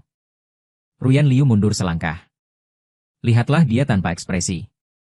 Aku bersandar pada tanganku dan kamu pikir aku peduli. Dia membungkuk di telinganya. Suara itu selembut ular berbisa yang menghembuskan napas. Aku ingin kamu merasakan apa hidup lebih baik dari kematian. Ruyan Liu berdiri di koridor rumah sakit jiwa. Lampu idiot yang dingin menarik bayangannya panjang. Dia masih memegang dokumen di tangannya. Catatan rinci tentang Tiberta selama bertahun-tahun. Semua kejahatan. Penggelapan. Penipuan komersial. Cedera yang disengaja. Bahkan betapa cermat dia. Merencanakan bingkai Long Aotian. Pintu bangsal didorong terbuka. Tiberta meringkuk di sudut. Perban di wajahnya. Itulah yang dia tinggalkan setelah dia melukai diri sendiri. Dia mendongak dan melihat Ruyan Liu. Sedikit murat kain sutra menyerang melintas di matanya. Apakah kamu di sini untuk menyelamatkanku? Dia mengambil beberapa langkah dengan berlutut. Tapi tubuh lemah. Tidak cukup untuk menopangnya menyelesaikan gerakan ini. Tiberta di tanah. Tubuh kotor. Jari-jarinya masih memegangi rok Ruyan Liu. Ruyan Liu tidak menjawab. Hanya berjongkok perlahan di depannya. Dan menatap ke bawah ke arahnya. Matanya sedingin es. Suaranya rendah dan tenang. Kau tahu kenapa aku di sini? Tiberta menggelengkan kepalanya gemetar. Air mata jatuh. Aku tahu salah. Aku benar-benar tahu aku salah. Aku salah. Ruyan Liu mencibir. Melempar dokumen di depannya. Ini yang kau sebut salah tahu. Jian menundukkan kepalanya untuk membiaskan isi dokumen. Wajahnya menjadi pucat. Dia menggelengkan kepalanya dengan panik tidak. Aku tidak membuat ini. Seseorang menjebakku. Ziwei, percayalah. Kau percaya aku menjebak. Ruyan Liu membungkuk dan menggenggam dagunya. Begitu kuat hingga hampir meremukkan tulangnya. Kau pikir aku akan tetap percaya omong kosongmu? Dia melepaskannya. Dia mengeluarkan sapu tangan dan mengelap tangannya. Wajah penuh rasa jijik. Tindakan ini sangat menyengat mata Jiboda. Pupil matanya tiba-tiba mengerut. Tiba-tiba menerkam Liu Ruyan. Tapi diusir olehnya. Dia jatuh ke tanah. Jeritan histeris seperti asap. Kamu tidak bisa melakukan ini padaku. Aku sangat mencintaimu. Aku melakukan semuanya untukmu. Untuk saya. Mata Ruyan Liu menjadi sangat dingin. Untuk keinginan egois mereka sendiri. Menghancurkan segalanya untukku dan Long Aotian. Ini untukku? Itu masalahnya. Maka giliranku untuk melakukan sesuatu untukmu. Dia berbalik dan mengangguk kepada dokter di depan pintu. Mulai hari ini dan seterusnya. Rencana perawatannya secara pribadi dipandu oleh saya. Dokter dengan hormat menyerahkan buku kasus baru. Liu Ruyan membuka halaman pertama. Dikatakan pasien 0487 rencana perawatan. Obat terapi kejut listrik. Kendalikan penjara seumur hidup. Jiboda berjuang dengan panik. Bagian satu tidak bisa melakukan ini padaku. Ruyan Liu, aku mengutukmu. Terkutuklah kamu untuk tidak pernah mendapatkan pengampunan Long Aotian. Liu Ruyan meninggalkan bangsal tanpa melihat ke belakang. Dari belakang terdengar tangisan Jiberda yang menusuk. Dia berdiri di koridor, menyalakan sebatang rokok. Berasap. Matanya gelap. Asisten datang dengan hati-hati, Tuan Liu. Seperti yang Anda pesan. Semua aset keluarga Ji telah dibekukan. Orang tua Jiboda juga telah dibatasi dari kegiatan. Pastikan mereka tidak dapat menemukan Tuan Ji. Pasien Liu Ruyan samar-samar wem. Dokter membagikan penggelapannya kepada media. Aku akan merusak reputasinya. Asisten itu mengangguk dan pergi. Ruyan Liu memadamkan puntung rokoknya dan melihat ke langit malam di luar jendela. Dia tahu balas dendam seperti itu jauh melebihi luka yang saya derita. Tapi setidaknya dia tidak akan membiarkan Git dan memiliki kesempatan untuk menyakiti siapapun. Ruyan Liu berdiri di antara dia dan aku. Di depan villa tempat kami dulu tinggal bersama. Video pengawasan di tangan. Dia telah membacanya berkali-kali. Tapi catatan pengawasan. Semua yang telah dihapus oleh Jiberda. Tidak ada petunjuk yang berguna. Tetap mencari suaranya yang serak. Mata merah. Bahkan jika Anda membalikan seluruh Beijing, Anda harus menemukannya. Asisten itu gemetar dan menyerahkan sebuah dokumen, Tuan Liu. Informasi identitas Tuan Long telah dibatalkan. Catatan imigrasi juga dihapus. Ruyan Liu mengepalkan tinjunya. Pemutih buku-buku jari. Dia menyegel yang sama dan menggunakan semua koneksi. Bahkan dengan biaya hadiah setinggi langit. Tapi aku menghilang tanpa jejak. Dia pergi ke setiap tempat yang pernah kami kunjungi. Kampus SMA. Kuil Hilltop Taman Hiburan. Bahkan di luar negeri di kota tempat saya belajar. Tapi setiap kali dia melemparkan dirinya ke udara. Dia mulai sering bermimpi. Dalam mimpiku, aku berdiri di genangan darah dan menatapnya dengan dingin. Ruyan Liu, lakukan sendiri. Saya mendorong ke neraka. Dia terbangun dengan berkeringat dingin melalui piyamanya. Hatiku sakit seperti diteku oleh suara seseorang. Ruyan Liu mulai memperluas pencariannya. Bahkan urusan perusahaan ditinggalkan olehnya. Dia naik pesawat. Dan mereka antar jemput dari satu negara ke negara lain. Saya berharap untuk menemukan sosok yang akrab itu. 3 bulan kemudian. Ruyan Liu berdiri di luar toko mewah di Avenue Montaigne. Menatap urutan di jendela dengan mata kosong. Aku pernah bilang. Pernikahan favorit saya sederhana. Tidak ada renda. Tidak ada berlian. Selama putih terbersih. Dia menertawakan dirinya sendiri. Masa lalu telah menghilang seperti gelembung. Sekarang dia bahkan tidak tahu di mana aku berada. Tiba-tiba. Dari sudut matanya, dia menangkap 1 hektar sosok yang dikenalnya. Rambut emas rusak. Tinggi. Dia berjalan seperti orang dalam mimpinya. Reruntuhan hatinya. Hampir secara naluriah menyusul. Pria Aotian panjang tidak menoleh ke belakang. Terus berlanjut. Dia mempercepat langkahnya. Mengulurkan tangan untuk meraih pergelangan tangannya. Namun detik berikutnya sebuah mobil sedan hitam berhenti di depannya. Pintu terbuka. Yang satu memakai warna ungu. Wanita bergaun langsing itu memeluknya. Aku berdiri berjinjit dan mengatakan sesuatu di telinganya. Membuatnya tersenyum. Wajah samping mengungkapkan bahwa itu adalah wajah yang sangat asing. Liu Ruyan akan berada di tempatnya. Ya, saya hanya mirip kembali. Dia menurunkan tangannya dengan sedih. Tenggorokan ketat. Telepon berdering. Suara hati-hati asisten datang dari ujung telepon. Makan malam Tuan Liu akan segera dimulai. Ruyan Liu menutup matanya. Tutup telepon dan pergi. Dan saat dia berbalik. Di aula kopi di sudut. Aku perlahan meletakkan cangkir di tanganku. Matanya menyapu punggungnya samar-samar. Li Xia mengikuti arah pandangku. Apakah itu dia? Aku mengambil mataku kembali. Mengangguk ringan. Aku berdiri dan menggandeng tangan Li Xia dan pergi.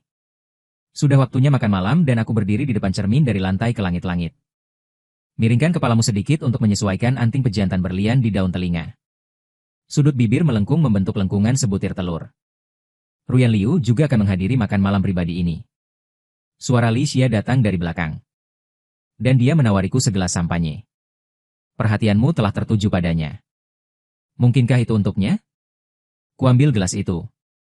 Ujung jari di pinggiran cangkir. Membuat suara renyah. Kau terlalu banyak berpikir. Adegan makan malam. Lampu kristal memantulkan cahaya terang dan bayangan. Kupegang sampanye. Tur.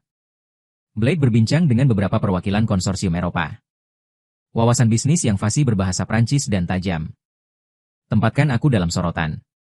Ketika Liu Ruyan masuk ke tempat tersebut. Matanya tanpa sadar tertarik oleh punggung.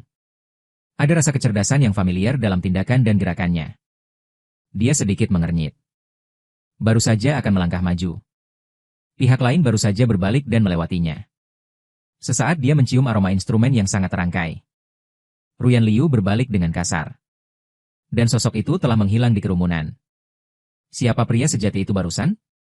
Dia menghentikan orang mati. Suaranya kencang. Senyum mati. Itu Tuan Ling. Pendiri perusahaan investasi mutakhir Li. Pupil mata Ruyan Liu tiba-tiba berkontraksi. Tembakan. Mungkinkah itu jelas singkatan dari inisial saya? Dia tidak bisa mempercayainya. Tapi aku tidak bisa tidak berharap bahwa aku kembali. Ini ketiga kalinya Li Xia memperhatikanku. Perhatian abnormal pada grup Liu. Berdiri di depan pintu ruang kerja. Lihat aku. Punggung tinggi itu roboh lurus di bawah lampu. Pena di tangannya membuat tanda pintar di kertas. Ini tidak seperti menganalisis data. Lebih tepatnya membedah musuh. Membaca laporan Liu lagi. Li Xia masuk dengan membawa susu panas. Sengaja membuat langkah kaki lebih kentara. Jemariku bergidik tak terdeteksi. Menutup map dengan cepat. Hanya analisis rutin. Aku mengambil susu itu. Sudut bibir melengkung membentuk busur sempurna. Cari tahu terlebih dahulu. Pesaing masa depan. Li Xia tak membongkar kebohonganku. Meskipun 3 bulan ini. Aku jauh lebih sering mempelajari grup Liu. Lebih dari perusahaan lain. Kadang-kadang aku bahkan begadang hingga dini hari. Tapi kapanpun dia ingin bertanya. Aku akan cepat-cepat mengalihkan topik pembicaraan lagi. Terutama pertemuan sepihak di Paris. Jangan begadang terlalu malam. Dia hanya meletakkan gelas. Ada pertemuan awal besok. Aku menganggukkan kepala. Mata telah melayang kembali ke disk dokumen. Ketika Li Xia menutup pintu ruang kerja. Mendengar gemerisik pena di kertas lagi. Ini seperti konkretisasi obsesi. 3:17 pagi. Panggilan tajam dokter memangkas musim vila. Li Xia terpental dari tempat tidur.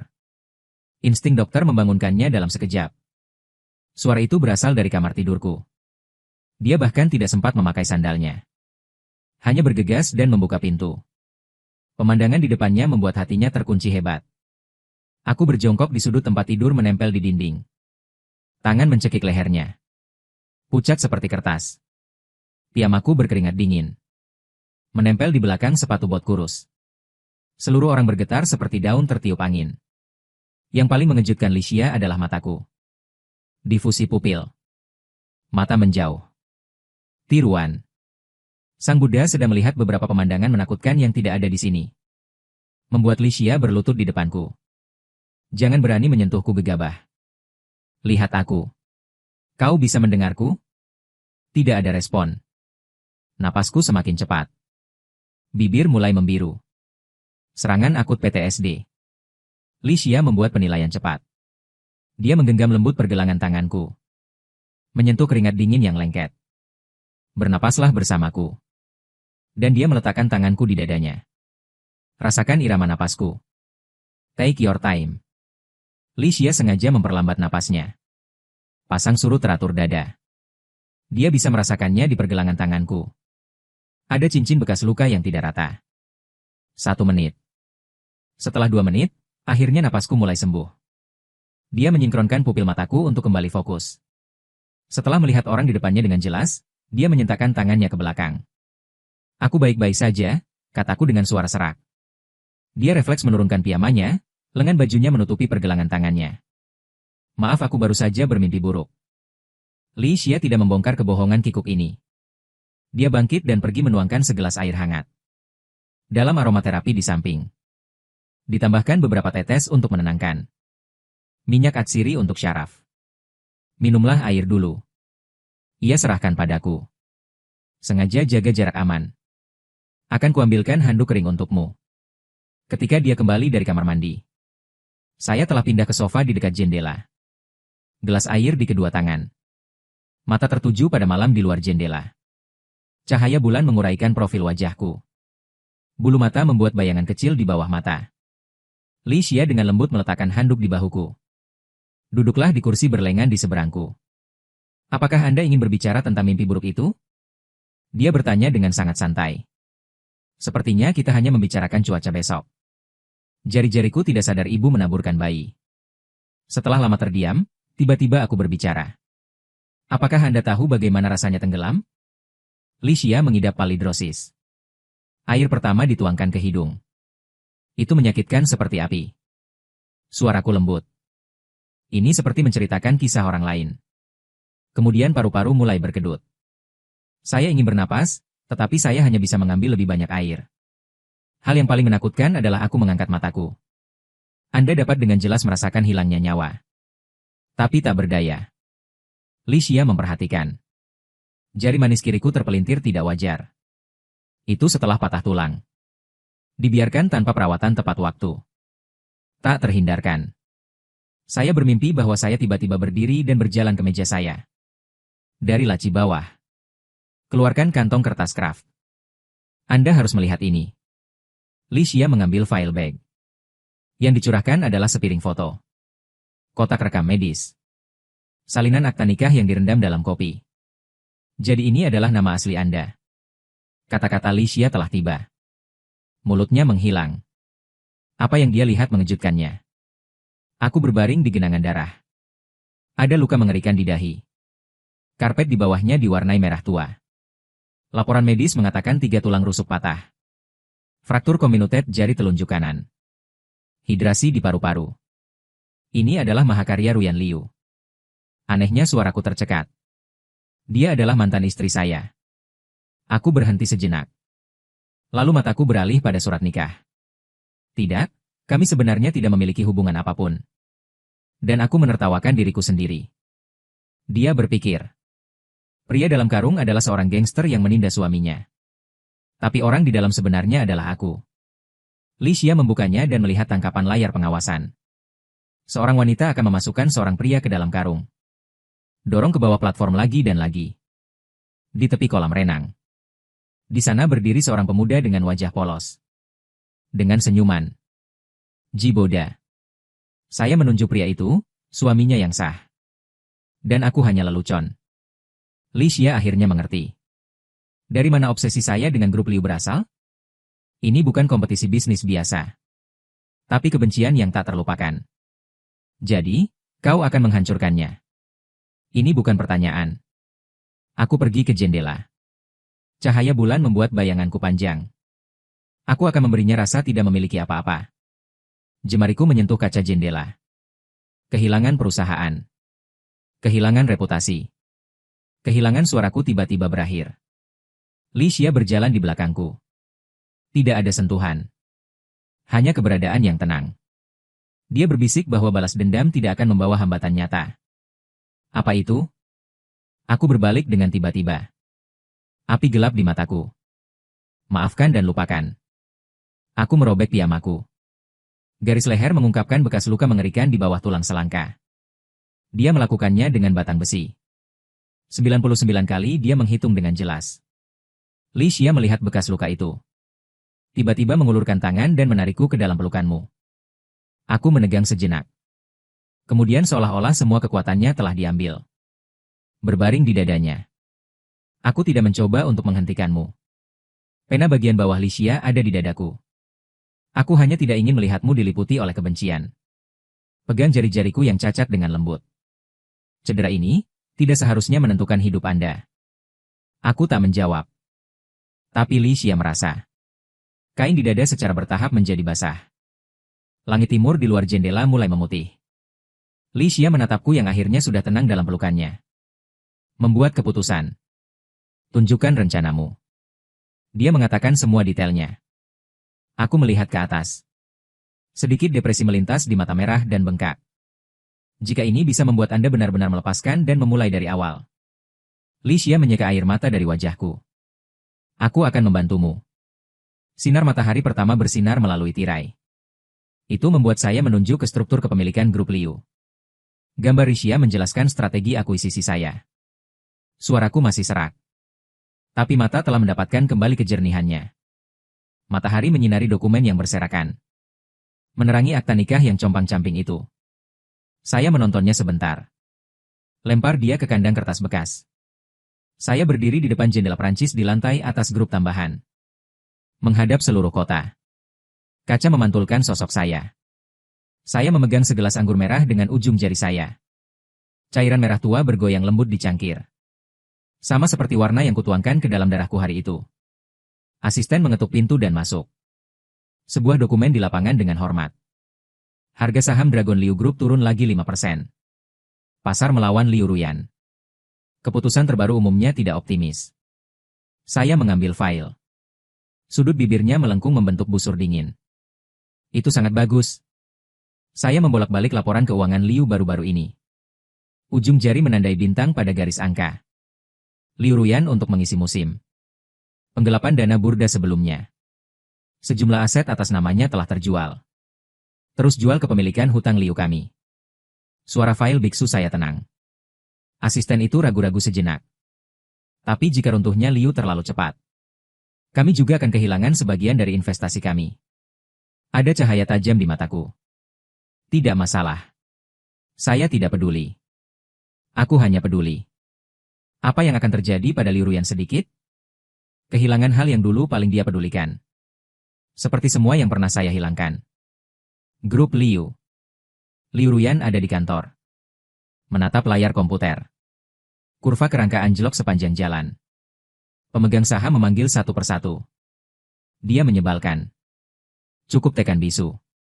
Cari tahu siapa dalangnya. Dia berkata dengan dingin kepada asisten. Dahi sang asisten mengeluarkan keringat dingin. Aliran dana telah diperiksa. Sebuah perusahaan investasi mutakhir dari Swiss. Latar belakang yang dalam. Orang yang benar-benar mengendalikannya tidak dapat ditemukan untuk saat ini. Ruyan Liu mengerutkan kening. Tiba-tiba teringat nama perusahaan apa-awa. Dia mengulangi. Ambil nama ini. Sepertinya telah menemukan sesuatu. Mikropupil. Pupil mata Long Aotian tiba-tiba berkontraksi. Pengeboran jari tidak sadar dengan baik. Tinta telah menembus dokumen. Apakah itu saya? Apakah saya kembali? Aku sedang duduk di dalam kotak. Di seberangnya adalah Xie Lingzi, mantan CFO Liu Enterprises. Xie Lingzi menggosok tangannya. Matanya berbinar, Tuan Long. Anda setuju dengan kondisi saya? Saya cenderung mendorong cek. Berikut uang muka. Setelah sidang selesai, Anda akan mendapatkan sisanya. Xie Lingzi menatap rakus angka-angka di cek. Mengangguk lagi dan lagi, jangan khawatir. Liu Ruyan baru-baru ini mencoba menstabilkan harga sahamnya. Mempersiapkan untuk menggadaikan paten inti. Selama aku bergerak sedikit. Tidak, aku menyela dia. Suaranya lembut tapi tidak perlu dipertanyakan lagi. Aku ingin kau membantunya. Xie Lingzi tercengang. Apa yang membantunya menstabilkan harga saham? Buat dia berpikir krisis sudah berakhir. Saya menyesap anggur merah. Mata dingin. Dan kemudian membunuhnya dalam satu pukulan saat dia paling santai. Keesokan harinya, Ruyan Liu melihat kerangka yang tiba-tiba mencium kembali. Mengerutkan kening, aku menemukannya. Direktur Xielah yang menghubungi beberapa institusi untuk menyuntikkan modal. Asisten akan melaporkan Xie Lingzi. Ruyan Liu terdiam sejenak. Tiba-tiba mencibir bagaimana dia mendapatkan koneksinya. Asisten itu menggeleng tidak jelas. Tapi uang itu ada di sana. Untuk sementara menghilangkan stres kami. Ruyan Liu berjalan ke jendela. Kota berwarna terang benderang. Saya selalu merasa ada sesuatu yang salah. Pergi periksa dia berbalik. Tidak ada gunanya di wajah karena kerangka memantul dengan mudah. Cari tahu institusi mana yang dihubungi Xie Lingzi. Cepatlah malam di luar jendela. Seperti ketenangan sebelum badai. Saya menerima dokumen dari Li Xia. Melirik King Xiao. Ruyan Liu memang curiga. Li Xia mengangkat alisnya untuk menutup jaring. Tunggu sebentar, saya menutup file. Melihat keluar jendela ke langit malam. Saya ingin dia datang dan memohon kepada saya secara langsung. Sama seperti aku pernah memintanya untuk kembali. Ternyata, Firasat Ruyan Liu tidak salah. Saat kerangka Liu secara bertahap stabil secara regional. Lembaga-lembaga itu tampaknya telah menyepakati kecelakaan. Divestasi kolektif. Kerangka grup Liu anjlok. Bahkan ke titik terendah sepanjang masa. Ruyan Liu berdiri di depan jendela Prancis. Telapak tangan merayap ke asisten di belakangnya. Suasana tidak berani keluar. Cari tahu siapa dalangnya. Dia berkata dengan dingin kepada asisten. Dahi asisten itu mengeluarkan keringat dingin. Dia telah memeriksa aliran dana. Sebuah perusahaan investasi mutakhir dari Swiss. Latar belakang yang dalam. Pengontrol yang sebenarnya tidak dapat ditemukan untuk saat ini. Ruyan Liu mengerutkan kening. Tiba-tiba teringat nama perusahaan Apali. Dia menggumamkan nama itu berulang-ulang. Sepertinya telah menemukan sesuatu. Mikropupil. Pupil mata Long Aotian tiba-tiba berkontraksi. Jari-jari tanpa sadar mengepalkan tinta baja. Tanda air menembus dokumen. Apakah itu saya? Apakah saya kembali? Pintu ke kantor penthouse terbuka. Aku duduk di depan jendela Prancis membelakanginya. Di tangan. Pena membuat tanda cerdas pada dokumen. Tuan Liu, saya tidak akan melihat ke belakang. Suara tenang. Masuk tanpa izin ke perusahaan lain. Aku bisa memanggil polisi. Napas Ruyan Liu konsisten. Suara ini. Suara yang sudah berkali-kali dia dengar dalam mimpinya. Dekat sekarang. Tapi sedingin orang asing. Aotian. Dia maju selangkah dengan suara serak, aku tahu itu kau. Akhirnya aku berbalik. Matahari tercurah di belakangku. Buat sketsa siluet tinggiku. Aku jadi lebih tampan. Suara yang akan memeluknya dan mengatakan dia mencintaiku saat itu. Sepertinya telah menghilang. Maka aku akan mengoreksinya. Ku ketuk-ketuk name tag di meja. Atau kau bisa memanggilku leluhur naga. Dada Ruyan Liu terangkat hebat. Aku sudah memeriksa apa yang terjadi pada Jiboda. Dia semakin tertinggal. Tangan di mejaku. Apakah dia yang mengarahkan dan berakting dalam sandiwara itu? Dia sudah membohongiku. Saya benar-benar berpikir bahwa gangster. Anda datang untuk mencelakainya. Aku menatapnya dengan tenang. Tidak ada gelombang di mataku. Suara Ruyan Liu semakin rendah. Jika aku tahu itu kamu. Bagaimana mungkin aku bisa apa? Aku tiba-tiba tertawa. Bagaimana mungkin kamu bisa mendorongku dari platform dengan tanganmu sendiri? Bagaimana kamu bisa mematahkan tulang rusukku dengan batang besi? Atau bagaimana mungkin itu bisa mematahkan jariku? Aku mengambil remote dan aku menekannya. Layar proyeksi di kantor perlahan turun. Gambar itu tergelincir ke bawah karung. Menunjukkan wajahku yang pucat dan berlumuran darah. Dan Liu Ruyan memperhatikan dengan dingin. Tiberto berdiri di belakangnya. Senyum panjang muncul di sudut mulutnya. Dan ketika batang besi itu jatuh. Tubuhku yang meringkuk dan suara gang yang halus. Wajah Ruyan Liu langsung pucat. Apakah perlu aku terus bermain? Aku mengangkat daguku. Meremehkan. Aku punya banyak lagi. Seperti kamu sedang memegang Jiboda. Bagian di mana dia memanggilmu suami. Ruyan Liu tidak bisa berkata-kata. Dia menatapku dengan mata dingin. Detik berikutnya, lututku menghantam tanah dengan keras. Maafkan aku. Suaranya bergetar. Jari-jari memegangi kedokku. Aku benar-benar tidak tahu. Dan aku menunduk menatapnya. Tiba-tiba merasa konyol. Liu Ruyan, mantan presiden wanita berpangkat tinggi. Sekarang berlutut di hadapanku. Seperti anjing hilang. Ruyan Liu memejamkan matanya dengan keras. Setelah lama terdiam, Ruyan Liu mengangkat kepalanya. Aotian, bagaimana kamu bisa memaafkanku? Aku mengeluarkan dokumen dari laci.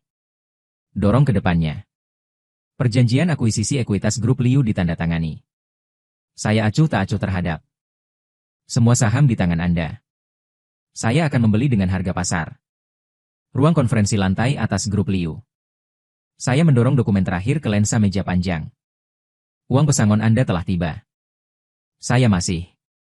Suara para senator yang hadir dengan ekspresi berbeda tenang. Mulai hari ini dan seterusnya. Liu tidak ada hubungannya denganmu lagi. CFO bergetar sedikit membuka. Tuan Long, kami telah bersama keluarga Liu selama 30 tahun. Jadi Anda bisa mendapatkan kompensasi ganda. Pergi dengan bermartabat. Aku mengetuk ujung jariku di atas meja. Dan tidak seperti Tiberta. Menghitung hidup Feng Lei yang benar dan palsu di penjara. Pertemuan adalah hafalan instan. Ruyan Liu menundukkan kepalanya di sudut. Di lipatan jas. Masih ada bau lembab malam hujan. Dia benar-benar diam. Ini seperti tipuan jiwa yang terkuras. Setelah kerumunan bubar, Ruyan Liu masih duduk di tempatnya. Ada sesuatu yang lain, folder biksuku. Dia tiba-tiba mengulurkan tangan dan menekan. Pemutihan berkas secara langsung. Apakah kita benar-benar tidak punya kesempatan? Mataku tertuju pada tangannya. Ada luka baru di sana. Itu hancur malam sebelumnya, dan cermin itu pecah saat ini. Aku ingat bertahun-tahun yang lalu. Gadis itu Liu Ruyan memanjat dinding dan memberiku stroberi. Aku dipotong oleh pagar kawat berduri, tapi aku tersenyum dan berkata itu tidak sakit. Apakah kamu tahu apa yang kupikirkan di dalam karung hari itu? Aku berbisik. Aku bertanya-tanya apakah kau kembali menatapku. Walau sekilas. Pupil mata Ruyan Liu mengerut hebat. Tapi kau tidak melakukannya. Aku menarik berkasnya. Jadi jawabanku adalah tidak. Bes tidak punya. Kata-kata Li Xia tiba-tiba terdengar di telingaku. Dan dia benar. Hasil terbaik balas dendam adalah sepenuhnya dilupakan. Aku berbalik dan berjalan menuju jendela Prancis. Sinar matahari menembus awan. Lempeng siluetku dengan tendon elastis. Beberapa hari kemudian tiba-tiba aku menerima nomor asing. Video terkirim. Dalam gambar, Liu Ruyan berlutut di tangga batu yang curam. Dahi menempel lempengan batu biru. 3 langkah dan 1 bersujud. Merah gelap berkelok-kelok di tangga batu. Lututnya sudah berlumuran darah. Inilah kuil tempat aku berdoa memohon manik-manik untuknya. Suara asisten ada di latar belakang. Ia berbisik bahwa Tuan Liu telah berlutut selama 3 hari. Kepala biara berkata ia memohon-mohon. Hapus, aku akan matikan video itu. Tidak perlu melaporkan urusannya di masa depan. Aku pergi ke brankas. Keluarkan transfer ekuitas. Dia berhenti setelah menandatangani. Menarik sticky note lagi. Pulpen sudah lama suanting. Pada akhirnya, hanya 3 kata yang tertinggal. Ketika Liu Ruyan menerima dokumen itu. Berbaring di ruang meditasi kuil. Dia demam tinggi. Aku sangat grogi.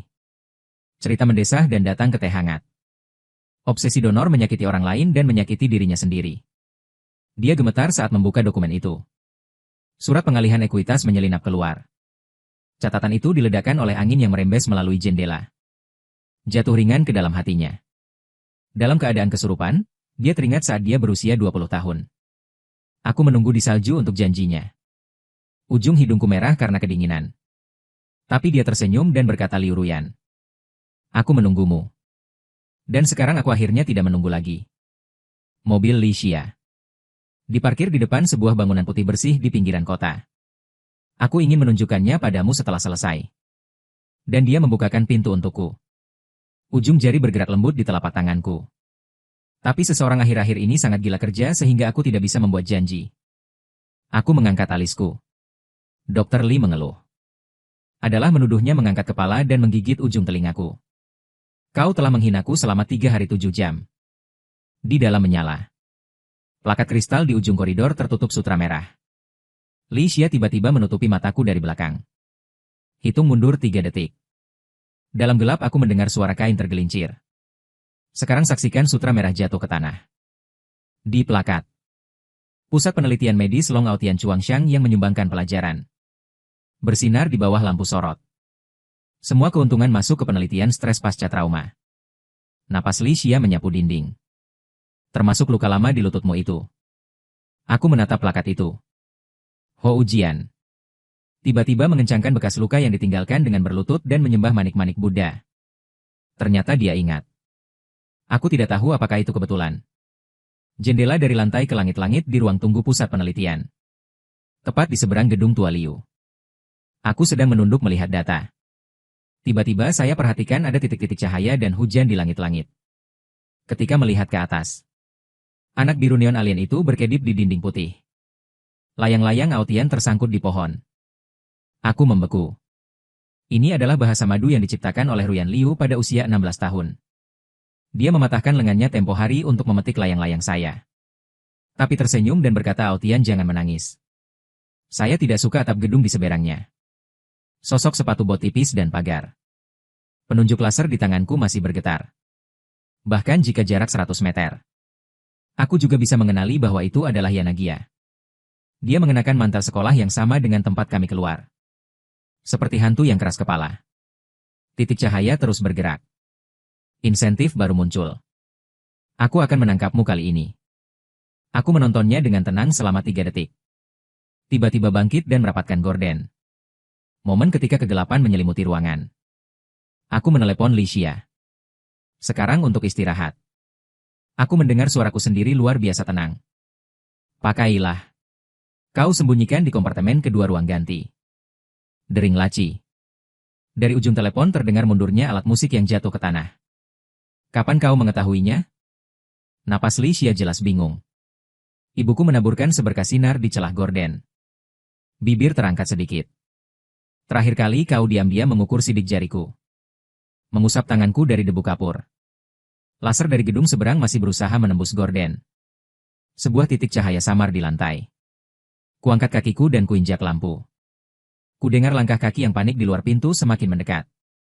Licia, tiba-tiba aku mengganti nama lengkapnya. Kuingin kau masuk sekarang juga. Pintu lamaran pernikahan dibanting terbuka. Dia memegang kotak cincin beludru di tangannya. Menghembuskan nafas berat.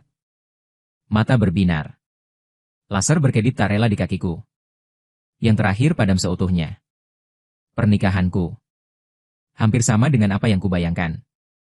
Tak ada ritual yang membosankan. Kugenggam tangannya. Merawat di atas pegunungan Alpen. Tukar cincin di atas panggung. Hanya ada belasan teman terdekat kami. Suara gelas sampahnya yang terhempas bercampur pegunungan. Renyah seperti retakan bintang. Kupikir kau menginginkan pernikahan yang lebih besar. Aku menunduk dan mencium ujung jarinya. Licia memandang Bima Sakti. Orang-orang yang telah diawasi. Baru kusadari betapa berharganya kesunyian itu.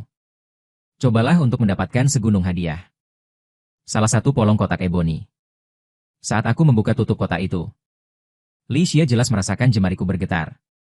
Untaian manik-manik yang Liu Ruyan berikan pada Jiboda.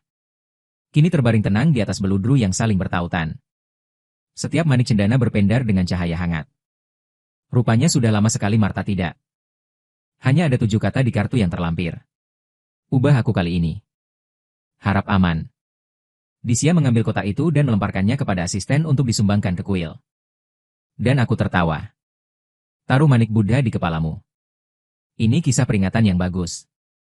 Di bangsal rumah sakit jiwa Mori. TV menyiarkan berita pernikahan. Kedua jari kurus Boda menjepret layar. Kuku-kuku itu terbelah dan berdarah tanpa ia sadari. Aku adalah suaminya. Ia menjerit dan memecahkan kaca. Lihat, aku lebih muda dan lebih tampan darinya, kan? Para COS menyaksikan. Hingga ia kelelahan dan ambruk bersimbah darah. Hati anjing mati. Melemparkannya kembali ke tempat tidur. Nomor 480-0487 sakit lagi. Cerita itu tertulis di buku catatan. Self-harm 7 kali hari ini. Suara itu jatuh begitu saja. Jiboda kembali menjerit dan menjatuhkan cermin di depannya. Apa ini? Siapa yang mengirimnya? Siapa yang mengirim ini? Wajahnya. Wajah yang dulu 7 poin mirip denganku. Kini berbekas oleh pertengkaran. Mata kanan bahkan tak bisa menutup sepenuhnya. Penjaga itu menatapnya dingin. Sumbangan tanpa nama. Kau harus mengambilnya. Jiboda menggaruk wajahnya panik. Hingga berdarah. Ia mengenali cermin itu. Segaris cetakan kecil terukir di bingkai itu. Lihatlah penampilanmu sekarang. Jiboda kalap. Hancurkan cermin itu ke dinding. Puing-puing bercipratan. Seekor burung gagak terbang di atas pagar besi di luar jendela. Membuat tangisan melengking. Seperti ejekan tak berperasaan. Rumah sakit darurat di gurun Afrika. Ruyan Liu sedang berlutut di tanah untuk membungkus luka untuk bunga itu. Terik matahari menyamak bagian belakang lehernya dan meranggas kulitnya. Jas mahal. Ganti dengan kemeja linen kusut dini. Ketika seorang anak kecil. Ketika permen kotor itu diserahkan. Dia memikirkanku ketika aku berusia 18 tahun. Aku selalu suka menjejalkan rasa stroberi di buku pelajarannya. Telepon bergetar di saku. Ini adalah dorongan dari berita utama Li mulai dijual hari ini. Nilai pasar diperkirakan melebihi 100 miliar. Saat layar kunci menyala, perawat terkejut melihat dokter Cina ini selalu pendiam. Screensaver ponsel sebenarnya adalah seorang remaja yang mengenakan seragam sekolah. Anak laki-laki di foto itu mengenakan seragam sekolah. Berdiri di bawah pohon sakura dan tersenyum kembali. Ketika bel berbunyi, Li Xia menyalakan kembang api di atap kota New York. Daftar hadiah. Dia meraih daguku dari belakang dan menyandarkannya di tulang punggungku. Hidung. Bagaimana kelas taman hiburan Li Ruyan ketika dia mengontraknya? Aku berbalik untuk menstabilkan Li Xia, jauh dari itu. Kamu 10 kali lebih baik darinya. Kembang api meledak di atas kami. Menerangi lampu keinginan yang tidak pernah padam di Wall Street.